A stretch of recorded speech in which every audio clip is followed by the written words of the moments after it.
Hassan. If the Prime Cabinet Secretary is within Parliament, can you usher him in?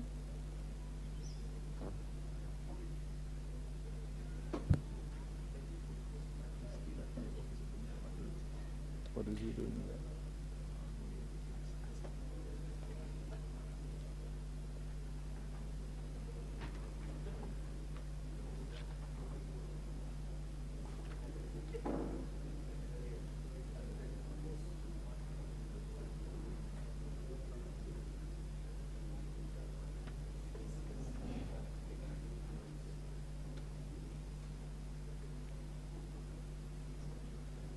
Kirui, ako wapi?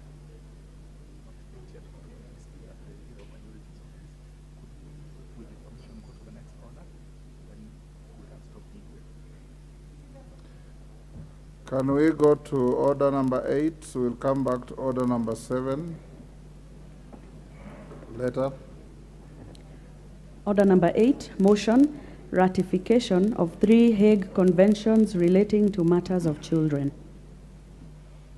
Before that is dealt with, majority, Honorable Naomi Wako, can your office inform all ministers that when they are selected for answering questions, they should be here at 2:30. Even as we said, we start from 3. If the preceding orders are run through quickly, the House cannot sit and wait. So communicate with the Cabinet that we expect any minister scheduled to be in Parliament to answer questions to be seated here by 2:30. We will do that, Mr. Speaker, sir. Thank you. Right.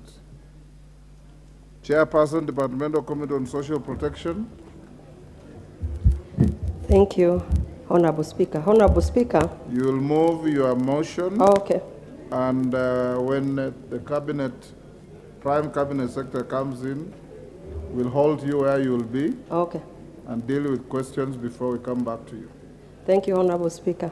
Honorable Speaker, pursuant to Section 8 of the Treaty Making and Ratification Act 2012 and Standing Order 170A, I beg to move that this House adopt the report of the Departmental Committee on Social Protection on the consideration and ratification of the following. 1, the Hague Convention on the Civil Aspect of International Child Abduction, the Hague Convention on Jurisdiction, Applicable Law, Recognition, Enforcement, and Cooperation in respect of parental responsibilities, measures for the protection of children, and 3, the Hague Convention on the International Recovery of Child Support and other forms of family maintenance.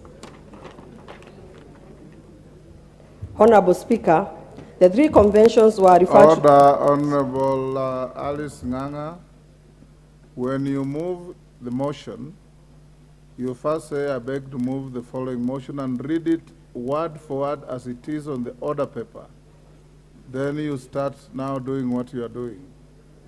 Thank you very much, Honorable Speaker. We are running a day at a time. Honorable Speaker, I'm begging, okay. I beg.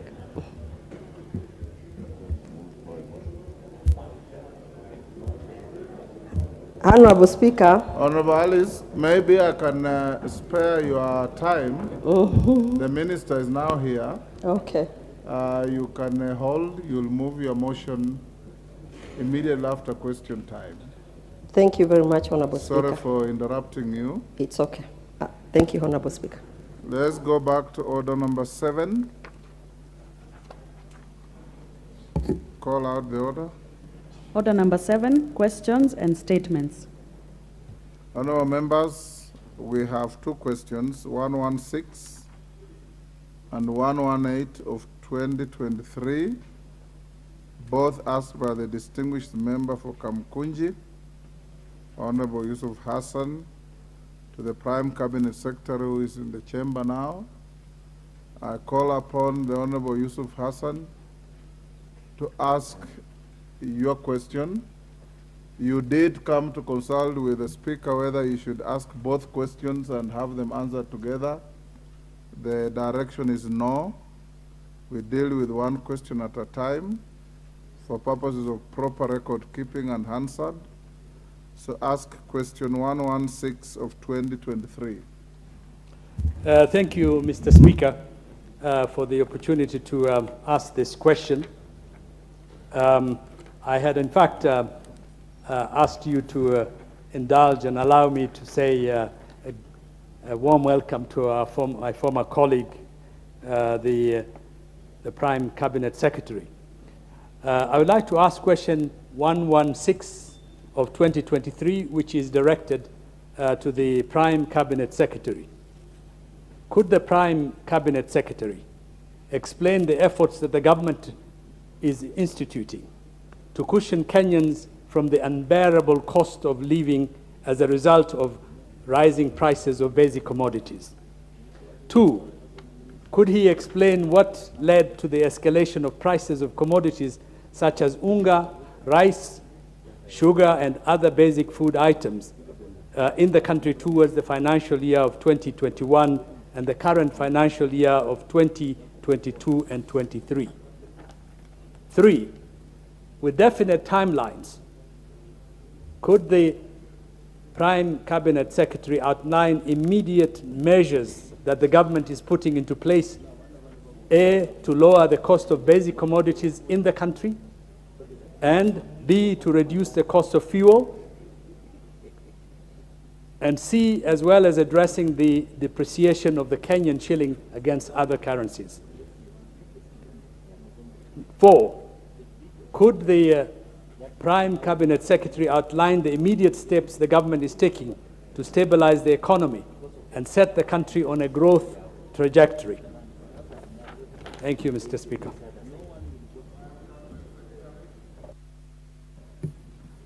The floor is yours.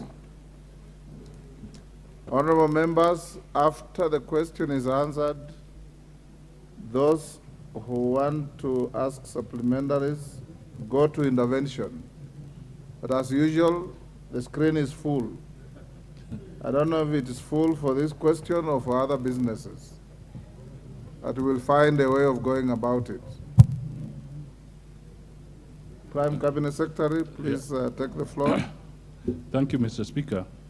Mr. Speaker, let me just very quickly take this opportunity to thank the members of Parliament for according us an opportunity to be able to respond on matters of government policy to them in this august and esteemed House. Mr. Speaker, I'll go straight to dealing with the question at hand, and I would seek your indulgence, Mr. Speaker, to try and pick up this question in a matter that will help in the sequencing of the response. But I'll definitely deal with all the issues that have been raised by the honorable member. I shall accordingly, therefore, take up the issue number 2 of his question first. That is an explanation on the escalation of commodity prices. Mr. Speaker, the drivers or the causes of the escalation of prices of commodities were as follows. 1, inflation. Mr. Speaker, the overall inflation did not behave well. The Kenya National Bureau of Statistics indicate that in 2002, the inflation was around 7.9%, and it peaked in October 2022 to 9.6%, and in March it has declined slightly to 9.2% March this year. Inflation was pushed by the following factors: higher food prices resulting from reduced agricultural production and drought effects. Global supply chains were disrupted, mainly by the Russia-Ukraine conflict, Higher prices of imports were also pushed by the dollar effect and the supply constraints globally. And equally, Mr. Speaker, the higher global oil prices and elimination of subsidies for petrol and the substantive reduction of diesel and kerosene on account of unsustainability of the cost of maintaining the subsidy program. All these, Mr. Speaker, were a major cause of the changing prices of fuel and other commodities. The second item that caused an escalation of these foods, Mr. Speaker, is physical distress. Mr. Speaker, in a layman's language, the message I'm putting across here is that our public finances are not in good order. And it is a fact that we can no longer deny. The overall fiscal deficit, Mr. Speaker, including grants for the period of March 2023, was 369.3 billion, which is 2.5% of GDP, against a target of 579 billion, which is 4% of GDP. This deficit was financed in two components: externally, 80.1 billion, and the net domestic financing at 287 billion. The gap, Mr. Speaker, is a total 43.8 billion, roughly 44 billion shillings. And this was attributed also to liquidity challenges in the domestic debt market. In other words, we had a revenue shortfall, therefore, of 133.2 billion Kenya shillings and below target absorption of expenditures amounting to 332.6 billion. Mr. Speaker, fiscal stress was also reflected in the pressure of the public debt. Public debt consumes a substantial portion of our budget. In fact, members may wish to note that interest cost now is now the single largest expenditure item in our recurrent budget, exceeding the wage bill and county equitable share. That is interest payments alone. Our total debt, Mr. Speaker, and this is very critical because we want to lay the facts bare to the nation, our total debt is 9.4 trillion against a debt ceiling of 10 trillion. This comprises external debt of 4.8 trillion and domestic debt of 4.5 trillion as at the end of March 2023.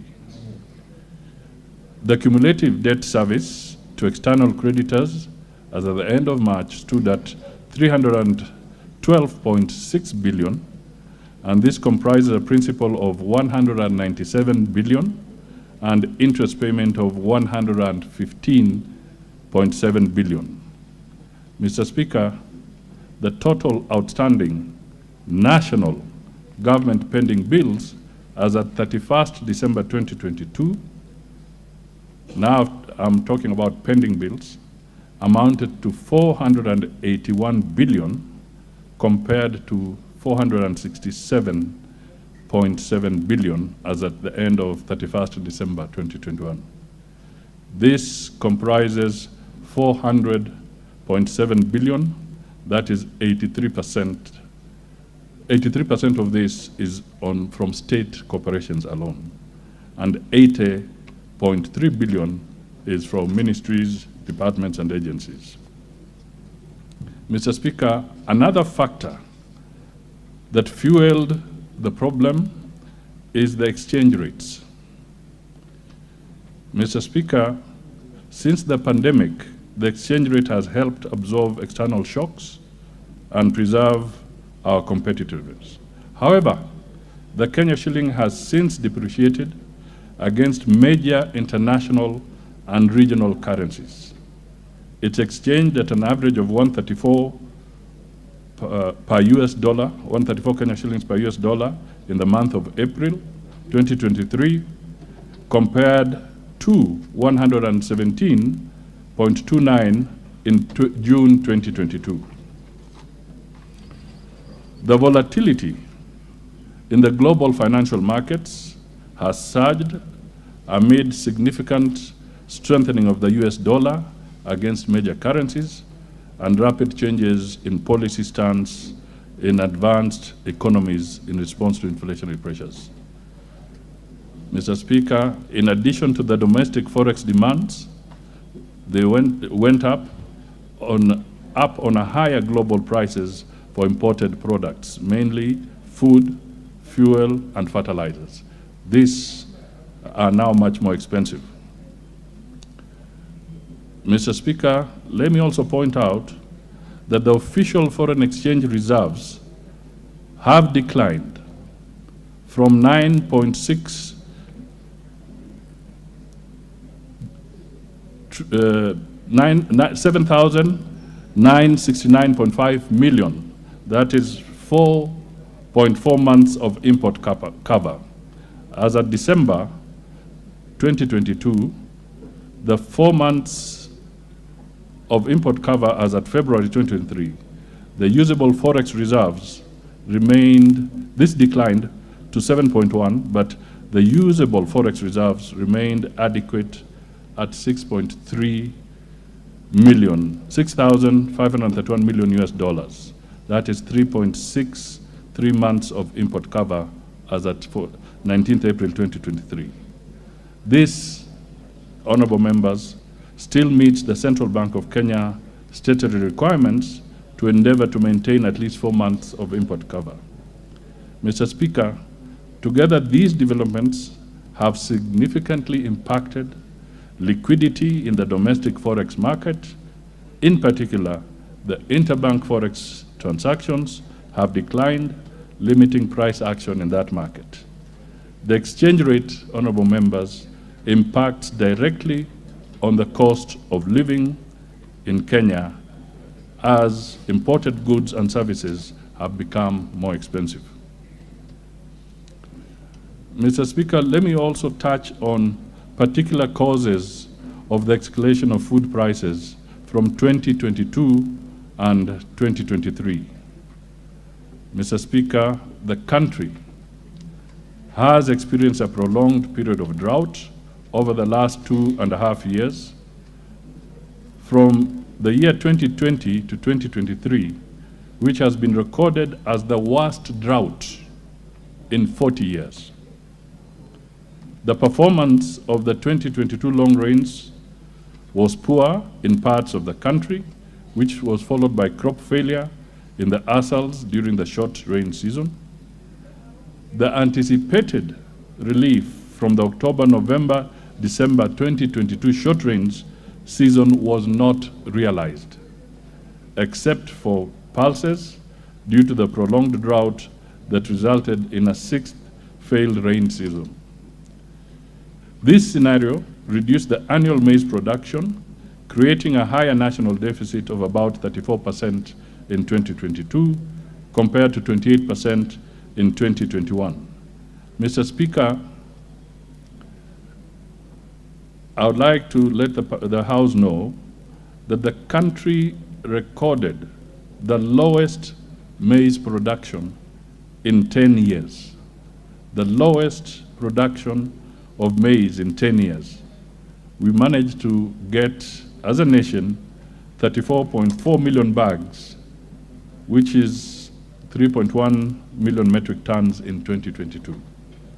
Ordinarily, we would be talking about close to 50 million bags or 48 million bags, but we got 34.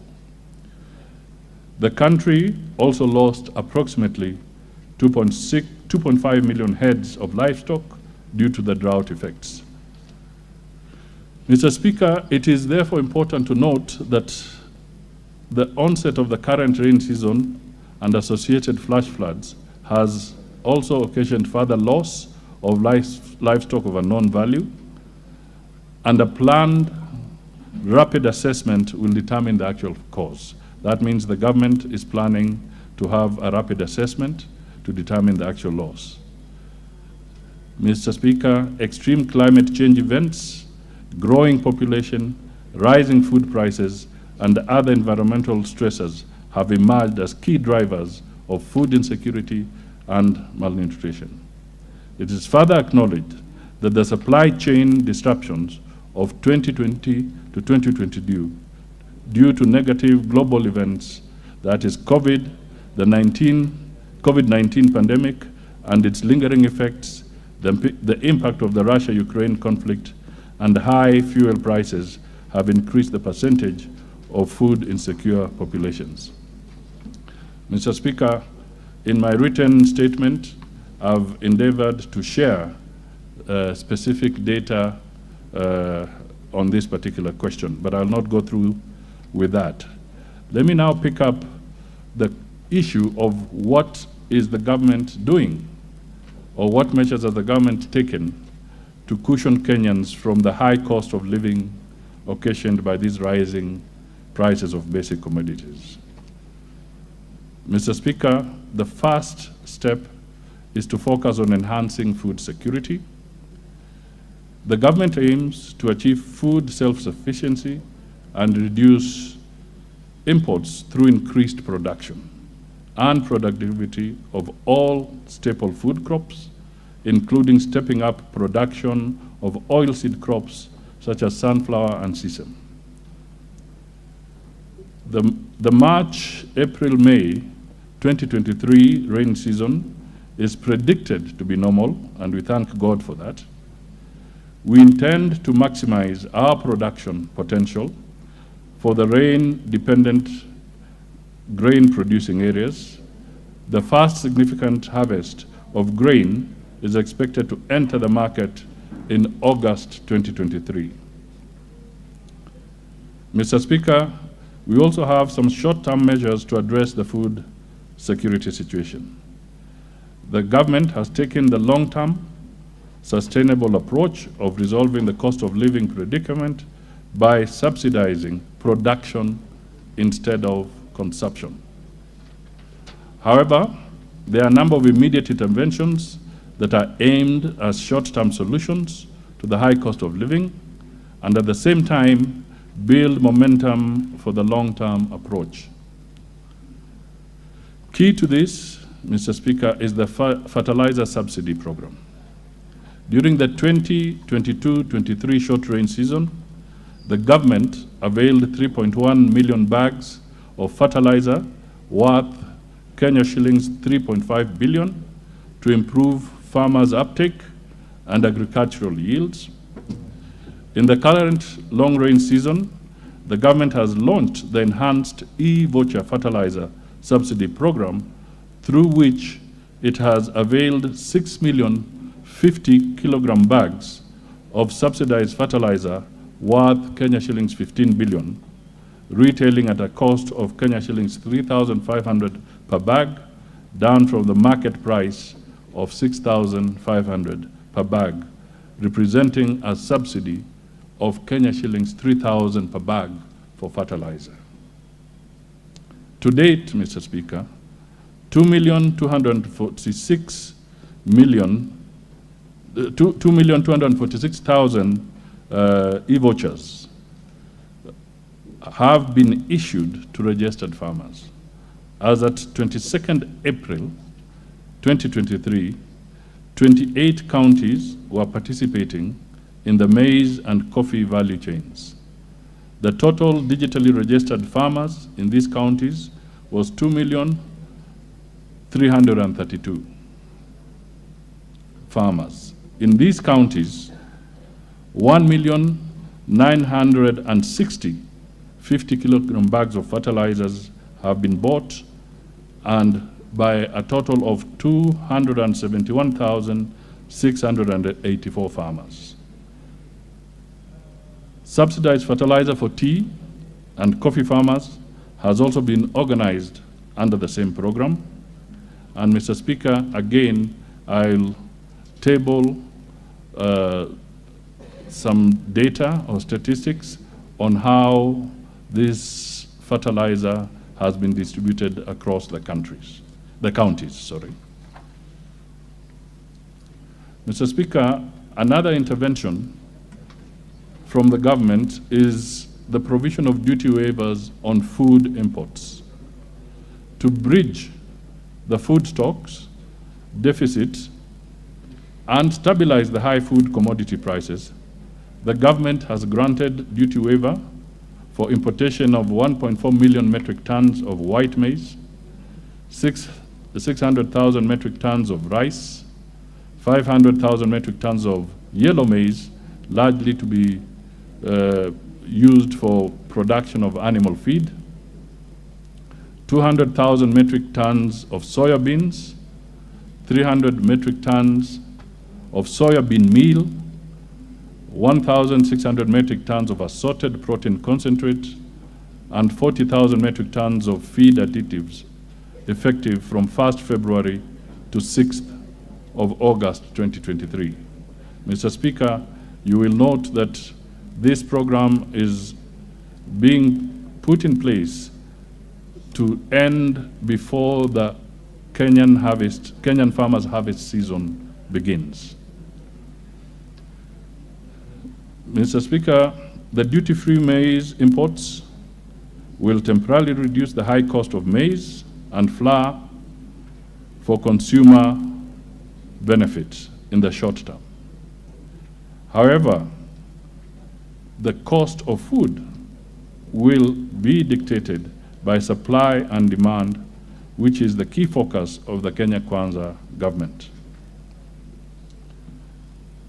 Mr. Speaker, we will also engage in active post-harvest management programs because it is estimated that Kenyan farmers lose about 30% of their crops. So we will put more effort in this particular area. We will also support the farmers in ensuring that we also deal with enhanced pest control and aflatoxin efforts to eliminate the danger of our foods being contaminated. We also intend to promote drought-tolerant crops.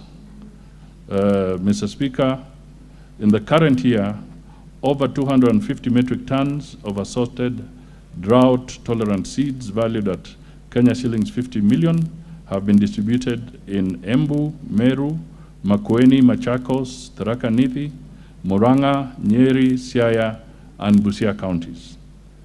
These being basic seeds, it is expected that farmers will multiply and redistribute the seeds in their localities, thus addressing the challenge of seed access and food insecurity. Mr. Speaker, we also have quite a number of other government programs in collaboration with the county governments. These are programs that support crop and livestock insurance, the National Value Chain Support Program, small-scale irrigation programs, value addition programs, Kenya Cereals Enhancement Programs, Kenya Climate Smart Support Programs, just to name a few that are designed to help the farmers. Mr. Speaker, now let me come to the aspect of reducing the cost of fuel.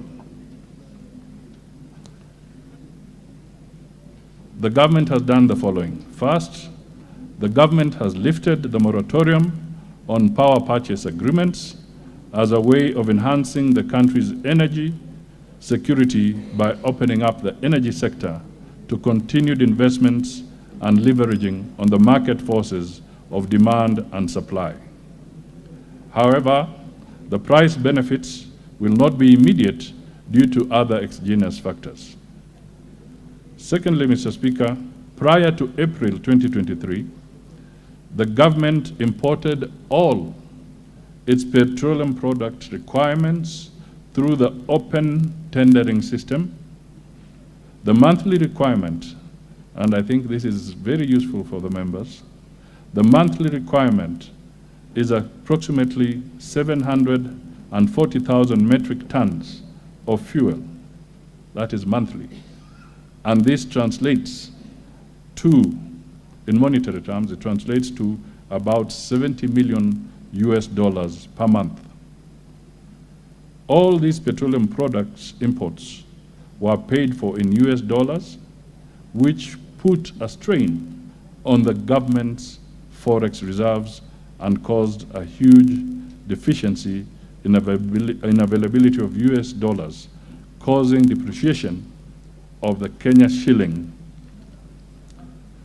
The US dollar requirements by oil marketing companies account for about 30% of Kenya's total US dollar requirements. And I want to repeat that. The US dollar requirements by oil marketing companies accounts for about 30% of Kenya's total US dollar requirements, putting local foreign exchange reserves under pressure. In an effort to ease the aforementioned pressure, the government therefore entered into a memorandum of understanding with prospective governments and master framework agreements with their respective petroleum trading entities for the supply of petroleum products for a term of 270 days on extended credit for a period of 180 days. This arrangement is referred to as the government-to-government arrangement, G2G arrangement. Under the foregoing terms, Mr. Speaker, the G2G arrangement is under implementation, and the first cargoes, I'm emphasizing this, the first cargoes, that is MT Front Capella, delivering 80,000 metric tons of Jet A1 fuel, and MT Nord Dolphin, delivering 85,000 metric tons of petrol, were received at the port of Mombasa, respectively on Thursday, 13th of April, 2023. Other cargoes have been scheduled and are expected in the country. The first consignment having been received, the positive effects of this arrangement should start being felt in the near term. This intervention is also expected to reduce pressure on our foreign exchange and lower the cost of petroleum. Mr. Speaker, let me also focus on reducing the cost of cooking gas. Mr. Speaker, the government, or let me put it this way, we have moved swiftly to end the monopoly in the sourcing and supply of cooking gas, which inevitably had resulted in price inflation. The government has opened up this sector by reviewing the policy to allow for competition by setting stage for additional players to be licensed to set up liquefied petroleum gas, that is LPG facilities. This will cut the cost of handling and evacuating gas from the ships to the mainland, hence allowing the dealers to transfer the cost reliefs to the consumer. Mr. Speaker, now let me touch on how we are addressing the depreciation of the Kenya shilling against other currencies. Government is implementing sound exchange rate policies to stabilize the local currency and manage the foreign exchange reserves in an effort to mitigate the impact of currency fluctuations. As I noted earlier in my statement, in response to the question, the official foreign exchange reserves have declined from 7.9 million US dollars which is equivalent to 4.4 months of import cover as at December 2022, to $7.1 million, which is equivalent to 4 months of import cover as at February this year. The usable foreign exchange reserves have remained adequate at $6,531 million, that is 3.6 months of import cover as at April 19th. This, Mr. Speaker, meets the Central Bank of Kenya statutory requirement to endeavor to maintain at least 4 months of import cover. The G2G arrangement for the importation of petroleum products that accounts for up to 30% of Kenya's USD requirements is expected to not only stabilize the exchange rate, but also to lead to the appreciation of the Kenya shilling. Mr. Speaker, let me now highlight some of the immediate steps that the government is taking to stabilize the economy and set the country on a growth trajectory. These are several, but I'll just try and pick out a few. Mr. Speaker, as the House will appreciate, the measures to cushion Kenyans from the high cost of living, as well as reduce the cost of basic commodities, as I have enumerated above, will invariably also result in a stabilized economy. I will therefore take this opportunity to highlight other measures aimed at stabilizing the economy. First, the government remains committed to programs jointly formulated with its development partners, through which we anticipate to get much needed budget support.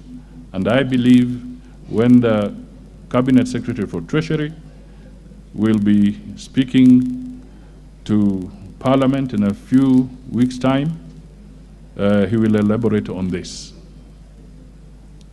We will continue bolstering economic resilience by pursuing prudent macroeconomic policies geared at reducing debt vulnerabilities and supporting sustainable and inclusive development.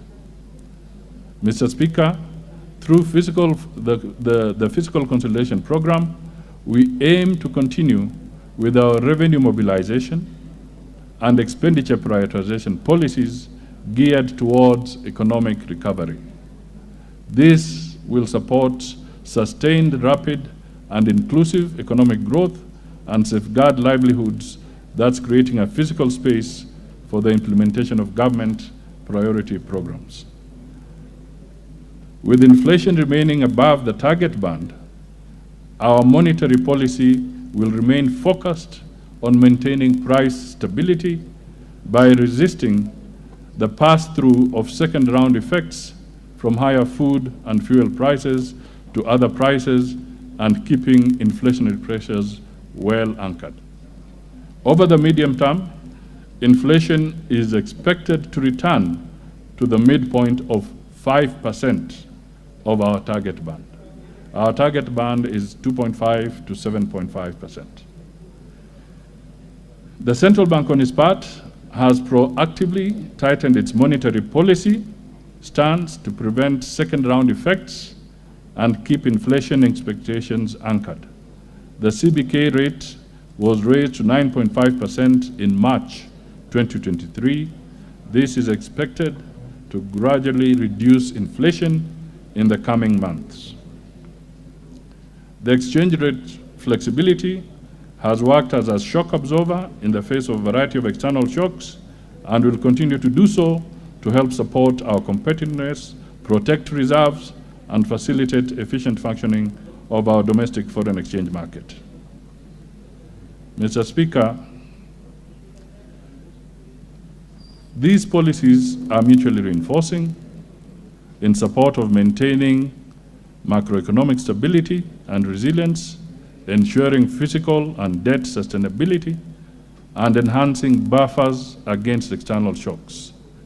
The government will implement the bottom-up economic transformation agenda that is geared towards economic turnaround and inclusive growth as specified in the budget policy statement, which I'm happy to note this House has already approved.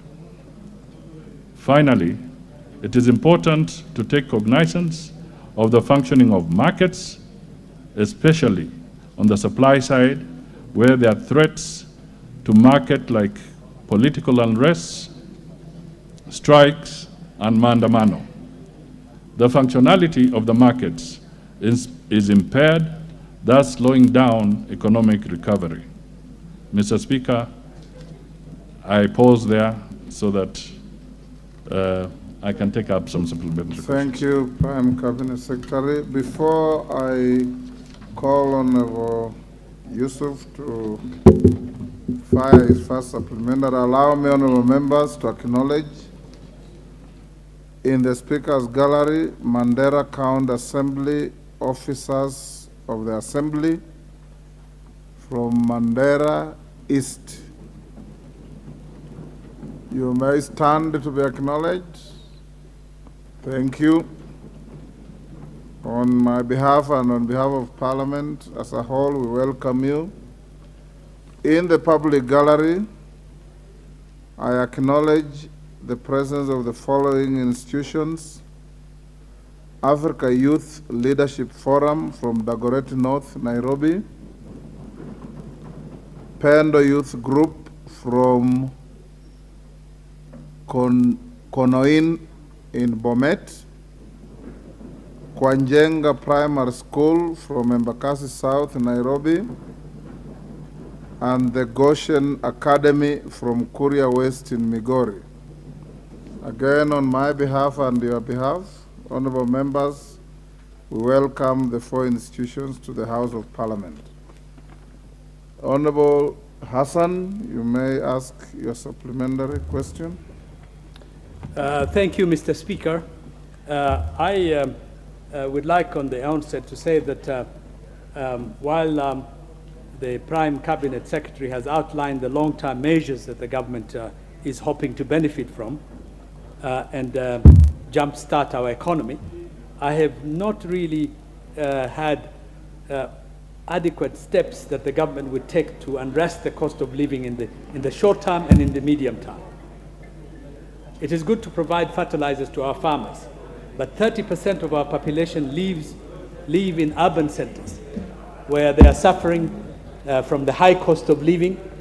And apart from the wish list that perhaps with the bumper harvest, with the stabilization of the global economy, it appears as if the government is entirely leaving the Kenyan public to the vulgars of the economy and supply and demand issues.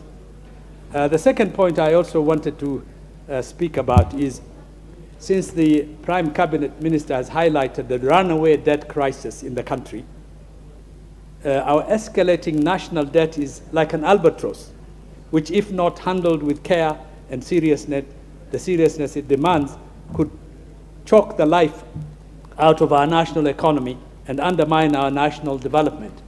I already hear from economists that, in fact, our national debt is already above the 10 trillion. So what concrete action is the government doing or taking to ensure that, in fact, our debt does not escalate beyond a situation where we are no longer able to service it? Thank you, Mr. Speaker. Thank you, Honorable Yusuf. Cabinet Secretary, you will take several, Okay. and then you can answer them together. Geoffrey Ruku. I hope you've keyed in for this. Thank you, Mr. Speaker. Had you intervened for asking a supplementary? Or it was for something totally different? It's totally different. Yes. Okay. That's the problem I have with this screen. Major Dong.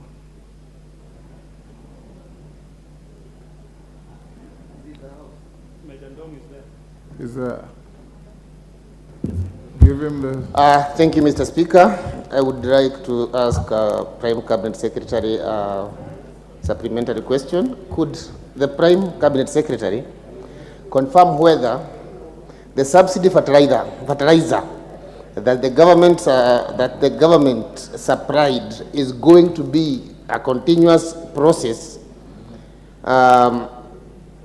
Yes, whether it is going to be a continuous process and for how long? The second one, on the same. Could the Prime Cabinet Secretary indicate whether the budgetary allocation on the same for the subsidy fertilizer will be included in the national budget estimates expected this week in this parliament? Thank you. Mawade of Embakasi South.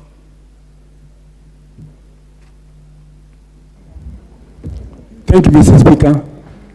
To the Prime Cabinet Secretary, just wanted to ask, you've given a very long feedback or answer on Honorable Yusuf's very specific question. The local or the common mwananchi wants to know when the cost of commodities, and especially the consumables like unga and the cooking oil, will be lowered. That way they become affordable, especially for people like from Mukuru, Kwanjenga, Kwaruben, and the lower income sections. Thank you. Majority Leader. Thank you, Honorable Speaker. Honorable Speaker, from what I've heard from the Prime Cabinet Secretary, there are a number of measures that government has already taken, and I appreciate the fact of what he has said on the production of maize, that we have the lowest production of maize in the last 10 years. And he has stipulated various measures, including the subsidy to, production subsidy in fertilizer subsidy rather than consumption subsidy. So my question is, one, whether government is considering, because we have had calls for reintroduction of the consumer subsidies in maize, whether government is considering any consumption subsidies, especially the maize subsidy that was there before the election. And two, I have also seen farmers in the North Rift raise issues on whether they were getting subsidized fertilizer for top dressing fertilizer. I want to hear from the Cabinet Secretary whether government is indeed considering to give farmers the top dressing subsidized fertilizer. Member for cases. Thank you. Thank you so much. And I want, first of all, to appreciate Leader Majority for bringing out a serious issue in the entire North Rift. Transport, Mr. Speaker, forms a key driver in matters of economic transformation. We are experiencing a serious challenges along the northern corridor, especially within Keses region. Several non-tariff barriers have been mounted by police, starting from Timboroa. We have one at Napkoi Junction. We have one at Kondo, Banforest Tarakwa Polling Station. We have one in Bayete Center. The worst is in Jeptiret Police Station at the junction. We have one in another one around Eldoret Junction to the Holy Nairobi Road. I want to know why all these non-tariff barriers. This is a corridor that enables transport crisscrossing the landlocked countries and even interfering with the transport around the region, especially this is a agricultural center. With tariffs, toll stations that are not registered, we don't know the collection being done by the same officers where it is going. I want to know what are the plans by the government to ensure we his transport and support business and support communication between the countries around the EAC. Thank you. Thank you. A member for Daud, is that you? Daud from Wajir. Thank you, Mr. Speaker, and thank you, Prime Cabinet Secretary. My question is that I've heard a lot of things that the Prime Cabinet Secretary has said regarding production subsidy. Mr. Prime Cabinet Secretary, what plans do you have for production subsidy for the livestock sector? I've heard of fertilizer, tea, coffee. Are we still going back to the sessional paper number 10 of 1965 and forgetting the rest of Kenya? Secondly, only one. Thank you. You are done. Kamket, since you are chairing, it means your question is asked. Pukose. Thank you, Mr. Speaker, and I want to thank the Prime Cabinet. My question is, you've given the measures about what the government is planning. When do we expect the economy to improve? Thank you. Prime, those are 6. I'll take 2 more. Rindikiri.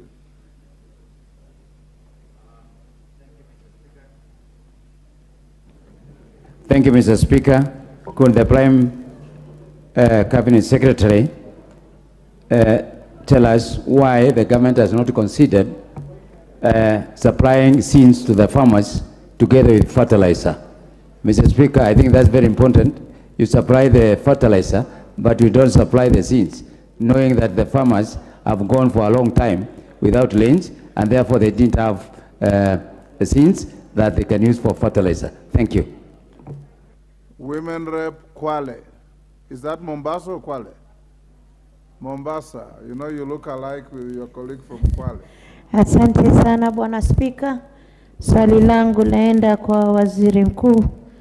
Napenda kujua kule Dongo Kundu Special Economic Zone mmetumia mbinu gani kufidia wale waliopokonywa mashamba yao pale ili kufanya huo mradi, kwa sababu kuna tetesi kuwa kuna yule ambaye pengine alikuwa na ekari 7 ama 10 amepewa only 50 by 100. Natamani sana kujua. Asante sana. Last on this round, Irene Mayaka. Members, be patient. I'll give you enough time to ask questions. So there will be another round. Thank you, Honorable Speaker. Speaker, I'd like to ask a follow-up question on what the Cabinet Secretary had talked about, the war in Ukraine being one of the issues that are causing our economic issues. And my question is particularly on the import of wheat, because wheat is one of the things that we import most from Ukraine. And seeing that there's still no solution to the conflict, what are the auxiliary measures that the government is putting in place to make sure that they cushion mwananchi? Because as we all know, wheat is one of those products that we get a lot of foodstuff from. Thank you. Thank you. Prime Cabinet Secretary, those are 9 supplementaries. You may answer. Yeah, thank you, Mr. Speaker. We'll come back to you. Yes, yes. I'll respond not necessarily in any specific order, but to try and pick on them. First of all, I just want to mention that some of the immediate steps to try and deal with the crisis is that the government has already waived duty on some of the food products that are coming in during this period that we are going through a crisis.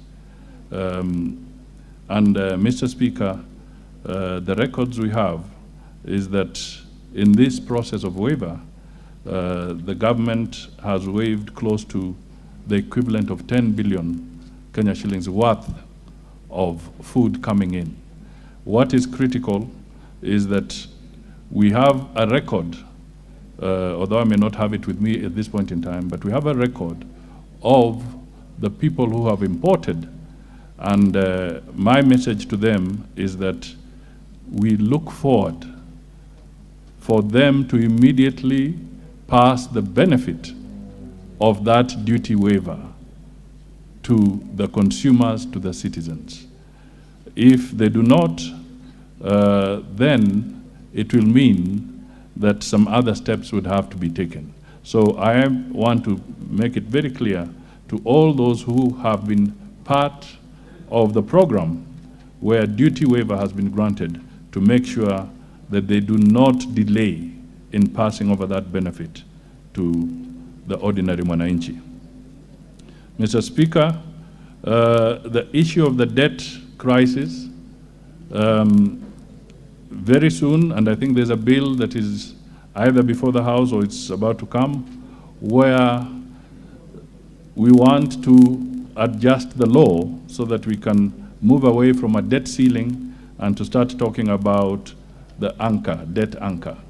So, Mr. Speaker, I would want to hold my horses here in the sense that during the debate of this particular aspect, the Treasury Cabinet Secretary will speak more to the programs and the approach we want to have on this debt menace that we are facing. But some of the things that we have outlined, which are not new because some of us have spoken to it before, is that we will have to continue working on the physical consolidation, looking at an enhanced revenue collection measures so that we are less dependent on external funding. Secondly, we are making it very clear that it is our intention to focus more on concessional borrowing, where we're borrowing externally, and shy away to the extent possible from commercial borrowing. This is particularly critical as we move along. The other thing, Mr. Speaker, is that we have to cut back and focus on what are the real priorities.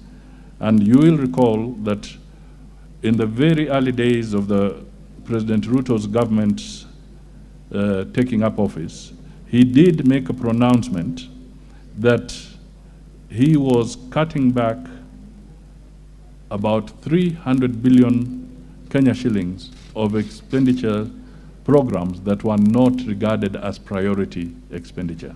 So this program of both physical consolidation, those that require enhanced revenue collection, and also refocusing on our priorities will continue for as long as it takes. Mr. Speaker, I want to confirm that the subsidy on fertilizers will have to be with us a little longer. And indeed, I want to confirm that this has been factored into the 2023-2024 budget so that we can continue to focus on production and productivity. Mr. Speaker, consumption subsidies. This is where I would like us to say that we cannot, in all sincerity, sustain consumption subsidies. As a nation, we have to be honest to ourselves. And one of the areas that I can give you as an example is that when there was the subsidy on fuel, it was costing the government of Kenya, which includes yourselves as taxpayers, about 16 to 20 billion shillings per month. 16 to 20 billion shillings per month on a subsidy on fuel that was impossible to sustain. So no matter who would be in the driving seat of government, it is not practical to sustain that kind of subsidy. However, even as the government removed the subsidy on petrol, Mr. Speaker, we were alive to the fact that diesel, which is used in public transport, used by the farmers and other critical areas, there we have maintained some measure of subsidy, and also on kerosene, because these are the ones that affect the ordinary man more than anything else. Mr. Speaker, the fertilizer, when we talk of fertilizer, it is not just the planting fertilizer, but it also includes fertilizer that is the top dressing fertilizers that may be required in other areas. I also want to assure, I think, the member of Wajir that in my statement, I did mention that there are also livestock programs to support the farmers, livestock or pastoralists who have lost, and I gave a figure of about 2.5 million livestock, heads of cattle, goats, sheep combined. They have lost a lot of money through the livestock during the drought period. And with our development partners, there are efforts to support them in restocking and also to support the offtake as we go forward. So it is absolutely critical that the efforts that come into this sector are holistic and not directed at any, to the isolation or to at the expense of the livestock farmer.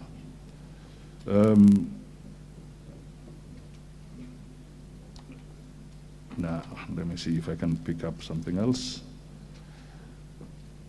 Mr. Speaker, there's the question of what kind of time it will take to recover.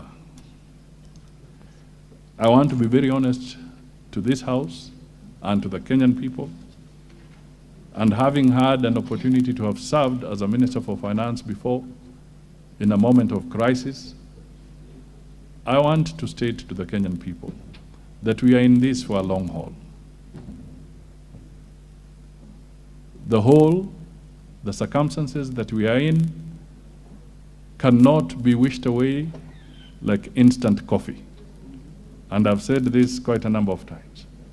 We are going to have good focus on priorities and have them sustained consistently, religiously, and from a personal perspective, we need to be prepared to have about 2 years of challenges as Kenyans. But there is hope, because it is in that process of sustained good policies consistently being put in place, and we looking at them and working from a unified viewpoint as Kenyans, we shall be able to turn around the economy. Remember, I have highlighted the huge public debt. I have highlighted the exogenous factors like the Ukraine war. We have, for instance, no capacity to determine when the Russia-Ukraine war will come to an end. It's beyond us. It will take a lot of international effort and the goodwill of the combatants to be able to deal with that. So we have to be realistic as leaders to the people who give us an opportunity to serve them, that it will take a bit of time. And Mr. Speaker, I want to say that no situation is permanent. No situation is permanent. Even the challenging times that we are going through now shall be overcome. They shall be overcome. And I want us to believe in that. Mr. Speaker, there are some questions that have been raised about the non-tariff barriers. I may not have an immediate answer, but I think it's a very valid point raised. And I think I will take this up with our colleagues, my colleagues in transport, so that we can have a holistic response to this at a later date. But it is true that the non-tariff barriers are not just an obstacle to international trade, but especially when they are in the arteries, but also an obstacle to our own trade in the country. I don't know whether there is anything else. Cabinet Secretary, there was a question from one member on why you are not giving simultaneously the subsidy on planting fertilizer and top dressing fertilizer. Yes, and seeds. And seeds. Yes. Mr. Speaker, I think I will take this up with As you take that also, there's an unrelated question from the Women Rep Mombasa about Dongokundu compensations. Yes, I was going to come to that. Can I make a commitment that we will relay this particular concern to the Ministry of Lands so that we can get a very accurate position on this particular aspect of compensation in Dongokundu. Mr. Speaker, I do agree that when we talk of production, we need to support the farmer, not just with the fertilizer, but on the fertilizer I've said there is both the planting fertilizer and there shall be top dressing fertilizer. On the issue of the seeds, this is again a vital point, and I think I can only commit that in the package to the farmers, the government will also enhance support on seed. I did mention in my statement that we did provide some seed for those that are in the drought-stricken areas. There was support of about 50 million in terms of seedlings that the government has already given out. So we will also see how that particular area can be enhanced.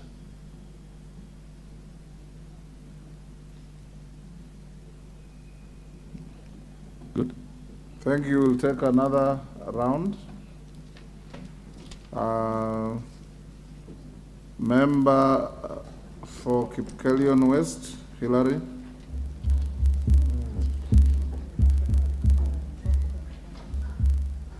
Thank you, Mr. Speaker. I thank the Cabinet Secretary, Prime Cabinet Secretary for a long response. But he has alluded that the public debt consumes a substantial portion of our budget and that the interest cost is the single largest expenditure item in our recurrent budget, exceeding the wage bill and county equitable share of revenue. I want to ask if there are any attempts by this government to negotiate for the restructuring of these huge and expensive debts to give the economy some breathing space as we do other measures to revive locally. Thank you, Mr. Speaker. James Nyikal. Thank you, Mr. Speaker. While appreciating the measures that the government has taken, I would like to ask the Prime Minister questions on energy. Energy is probably one of the biggest drivers of costs of living. With power, I didn't get any information on how the government is intending to deal with independent power producers whose contracts, we are all aware, has caused very serious impact on the cost of power. And fuel distribution also is a problem because what EPRA has done before, the fuel prices has only been the big importers and their pump price, leaving nothing for the resellers in the middle without any profit margin, and many have been driven out of business, leaving just the big importers who are also selling, and most of them are foreign, creating a situation of a cartel behavior in the fuel industry. Thank you, Mr. Speaker. Thank you. A member for, I can't see clearly, the honorable member right in front of me. Who? Roku, you said you had no question. Now, Martin Wanyonyi, you might decide whether you want to ask a question or not. Martin Wanyonyi. Thank you, Mr. Speaker. Mr. Speaker, my question to the Prime Cabinet Secretary, can the Prime Cabinet Secretary tell the country on how much deficit of maize is the country having and how much maize are they planning to import? And finally, Mr. Speaker, what plans is the government having to ensure that the maize that we are planning to harvest in the next 3 months is not affected, their prices is not affected by this imported maize in the country? Thank you, Mr. Speaker. Makali Mulu. Yeah, thank you, Honorable Speaker. Honorable Speaker, I really want to appreciate this presentation from the Prime Cabinet Secretary. It gives very good proposals on how to move this economy forward. Of interest are two issues. One is how to address the food deficit, the issue of the fertilizer. Honorable Speaker, we realize that this fertilizer is being given to all the farmers who register in whichever regions have been identified. The question I would want to ask the Prime Cabinet Secretary is, has anybody thought about improving the efficiency or optimization of the results by doing proper targeting, so that rather than giving general subsidy to every farmer, you target the farmers to benefit for purposes of optimizing the results? The other important issue is the issue of government-to-government issue, Honorable Speaker, the issue of government-to-government arrangement. Honorable Speaker, this is a very good and a creative idea. But this idea normally serves as issues of accountability and oversight. I would want to hear what measures are in place to ensure that even as we engage on this important strategy, we are assured of accountability and oversight by key institutions like Parliament. Thank you, Honorable Speaker. Professor Barto.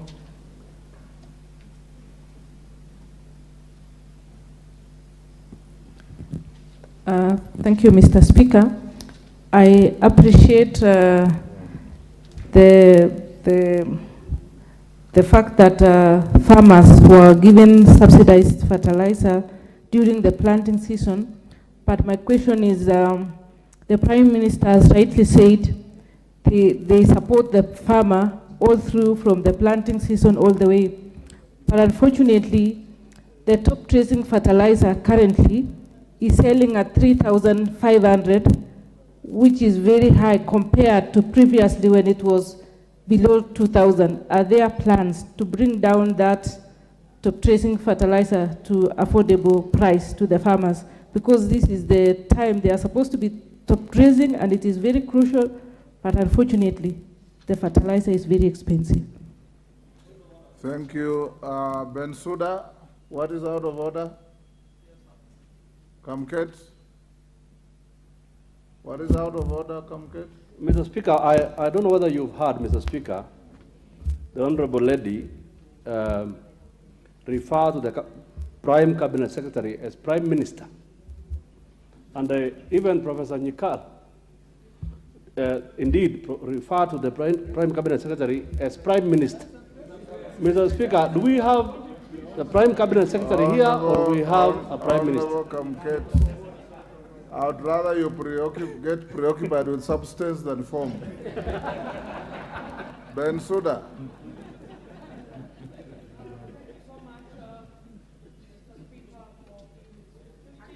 Give Bensouda the mic.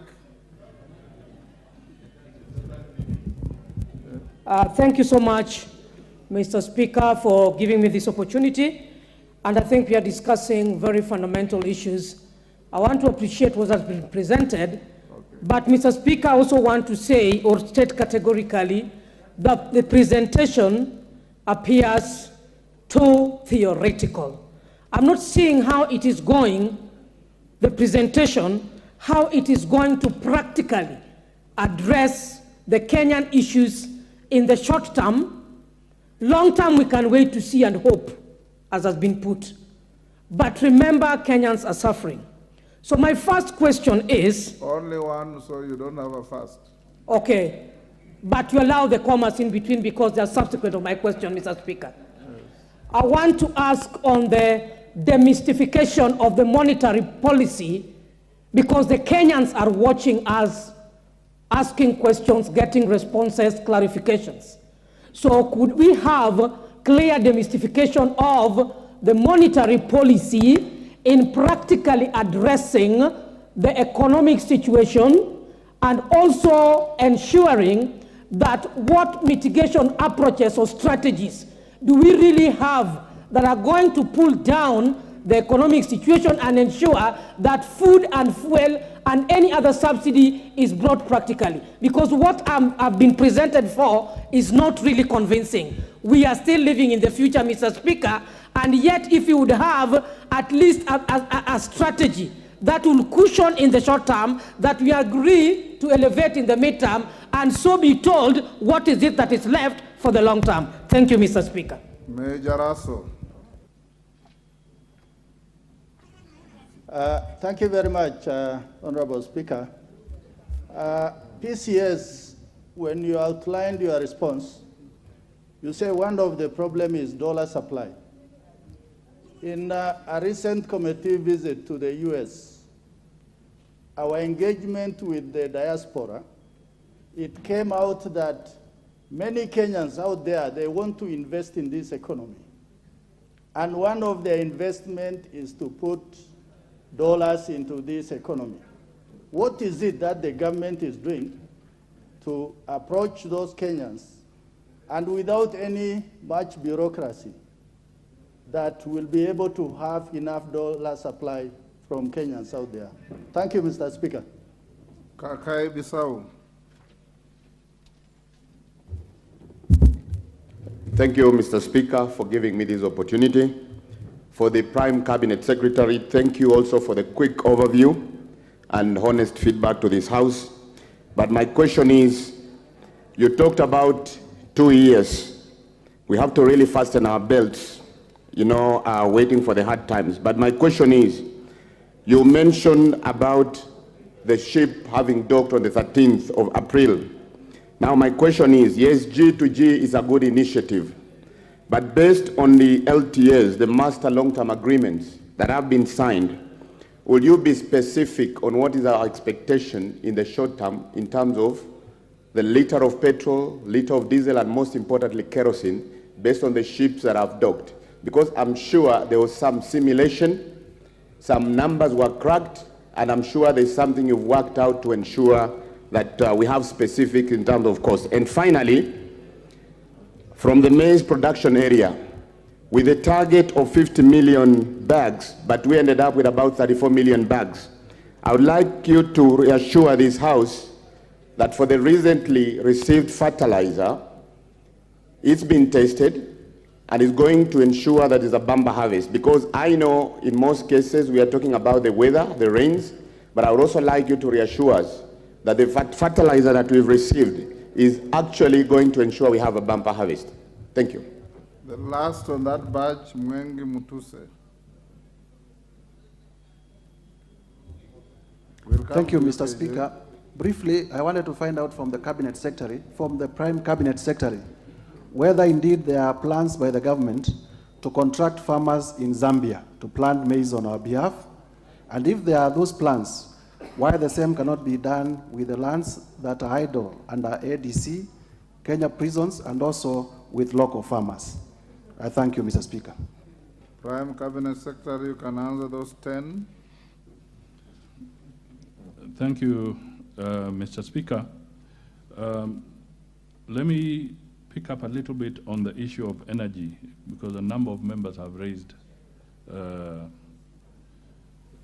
concerns on the cost of energy.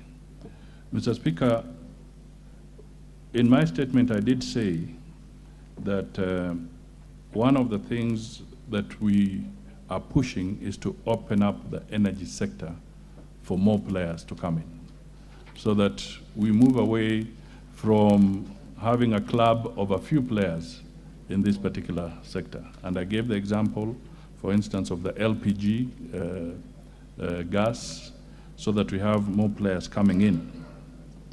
Mr. Speaker, I know that the government also set up a committee to look into the various IPPG agreements so that they can be rationalized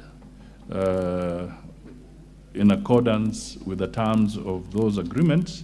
And I think the Ministry of Energy should be making some specific reports on this area in due course. Mr. Speaker, we would want to encourage all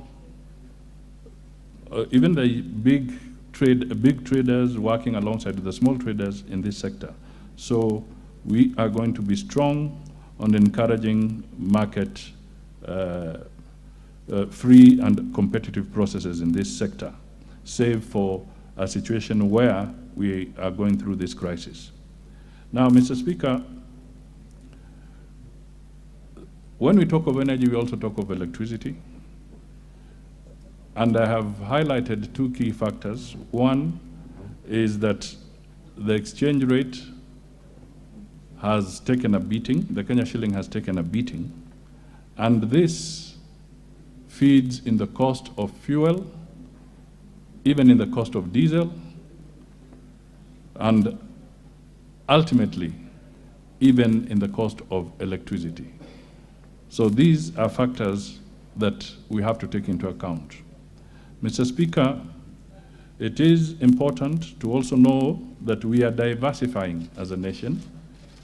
We are encouraging more and more investment in the geothermal sector, as an example, so that we stop relying on just the rains, and at the same time we rely less, that is hydro, we rely less sometimes on hydro because it takes very long to develop hydro, but we are increasing our capacity and our potential in energy through a lot of investment in the geothermal area, in the solar area, in the wind area, and we hope that somewhere along not too distant future, all these investments will come to bear and help us reduce the cost of doing business in this country, including the cost of electricity, which is also critical in production in many areas. Mr. Speaker, I think I want to assure the members that the import program is being monitored so that it does not undermine the local farmers. This is something we are watching very, very closely, so that the projections that come from Ministry of Agriculture indicate to us that if we are true to the program that we have on imports and make sure that it ends before August, then when the harvest season sets in, the local farmer will not suffer. So this is something that we are monitoring very closely through the Ministry of Agriculture. Mr. Speaker, if I may just highlight that when we look at the imports of maize as an example, and I'll also release this because it's on the table in the written statement I've given, that you will notice that in 2023, we may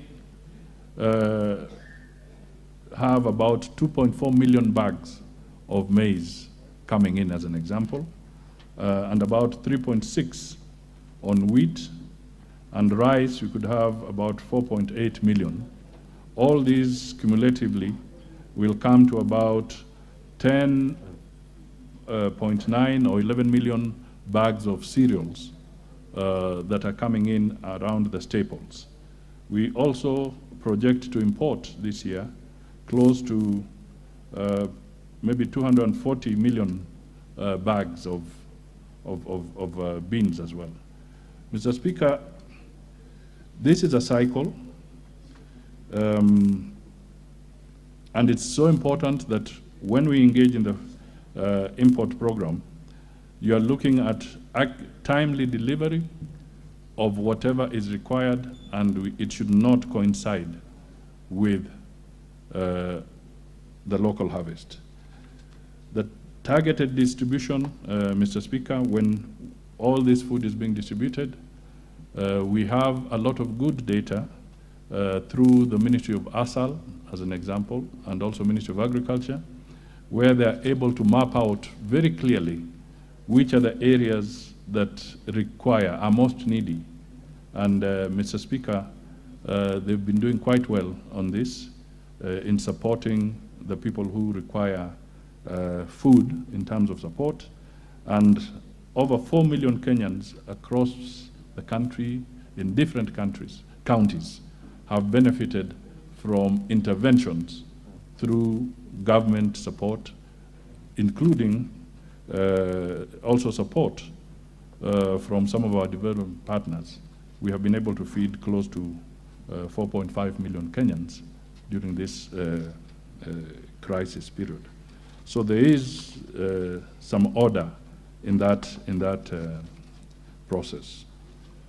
I will come back to the wheat issue.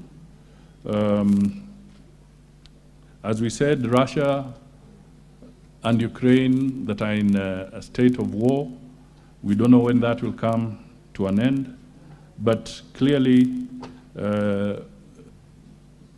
commodity markets normally also respond, that if a certain area is not producing enough, there are alternative markets for some of these commodities where we can source the wheat from.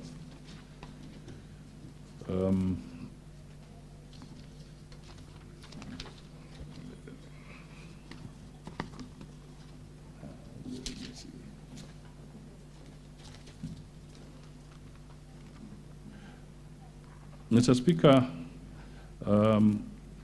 the issue of monetary policy and price stability, the best I can say is that I will not run away from what I have said, because to achieve monetary stability and price stability, you have to have a confluence of many different policies being tackled simultaneously to come up. For instance, if inflationary prices are coming up, the central bank has adjusted its rate to 9.5%. The idea is that the central bank wants to make sure that it is subduing the inflationary pressures, as an example. I also want to state, without blinking, that we must know that there are mitigating factors which are short-term, and some of the mitigating factors is duty waiver on commodities that are essential. We have seen interventions like G2G on the part of the government. Over and above that, there are issues like cash transfers to needy communities in our country, where resources are being channeled to help them during this difficult time. But it would be a folly for me to stand here and tell Kenyans that you can have an outright instant solution to the recovery of the economy or turning it around. It would be a folly. And I remember, Mr. Speaker, on a lighter note, although this is not exactly to answer the question, but I think it's important that I say it, that when I served as Minister for Finance in 1992, one of the things that we had to do in order to trigger the economy and get it going again was to remove price controls. And at that time, we were removing price controls in a very highly inflationary period. And a very well-seasoned elder and politician of this country, the late Mzee Jaramogi Oginga Odinga, at that time referred to my programs as ill-advised policies.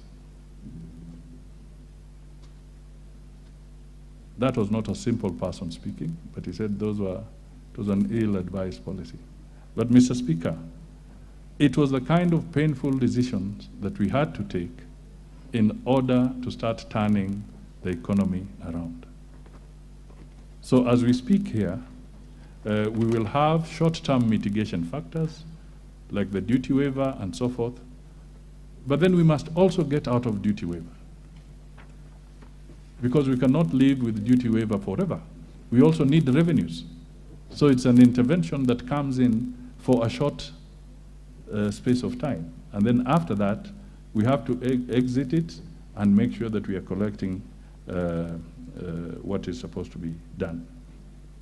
The honorable members have also raised an issue about the resources that come from our diaspora and whether we can have instruments that can be attractive to them so that they can invest. And I want to say that I know for sure that the Treasury is working on this so that they can find ways of having vehicles that can be attractive investment instruments to allow Kenyans to invest what they earn when they're out there.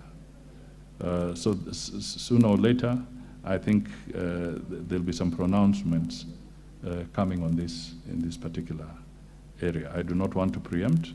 I think they have to be well thought out so that we assure the Kenyans that in case they put their money in that place, it is safe, it is sound, and it will grow.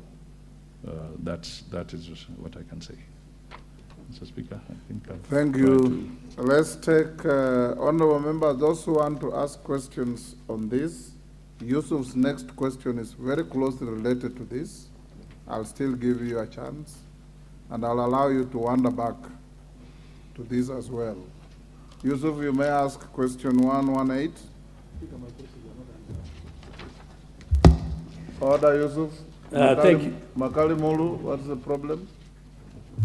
Yeah, I've just indicated. I know you asked the Prime Cabinet Secretary whether. I did ask two specific questions. I'm just paraphrasing it. Yes. You asked whether the G2G arrangement is being sufficiently protected from abuse. Exactly. Yes. Right. Thank you, Mr. Speaker. Sorry, Mheshimiwa, let me try and deal with that. You have a point. Whatever we do, we must be accountable. And one of the things we want to pursue, even as government, is that normally we talk of a whole of government approach, but we also want to talk about open government approach. And in the open government approach, we want to make sure that the framework that we enter into, we shall be open. And in my statement, I have indeed said that the agreements that have been signed, I've even given the examples of those agreements. And I am confident that through the Ministry of Energy, at an appropriate time, further elaboration can be made on this. Thank you. Yusuf? Thank you, Mr. Speaker. My second question is number 118, stroke 2023. Could the Prime Cabinet Secretary explain the steps the government is taking to ensure adequate relief food supply and its distribution to the parts of the country severely affected by famine and drought? Thank you. Prime Cabinet Secretary. Thank you, Mr. Speaker. I wish to respond as follows. First of all, let me state that this is a program that is domiciled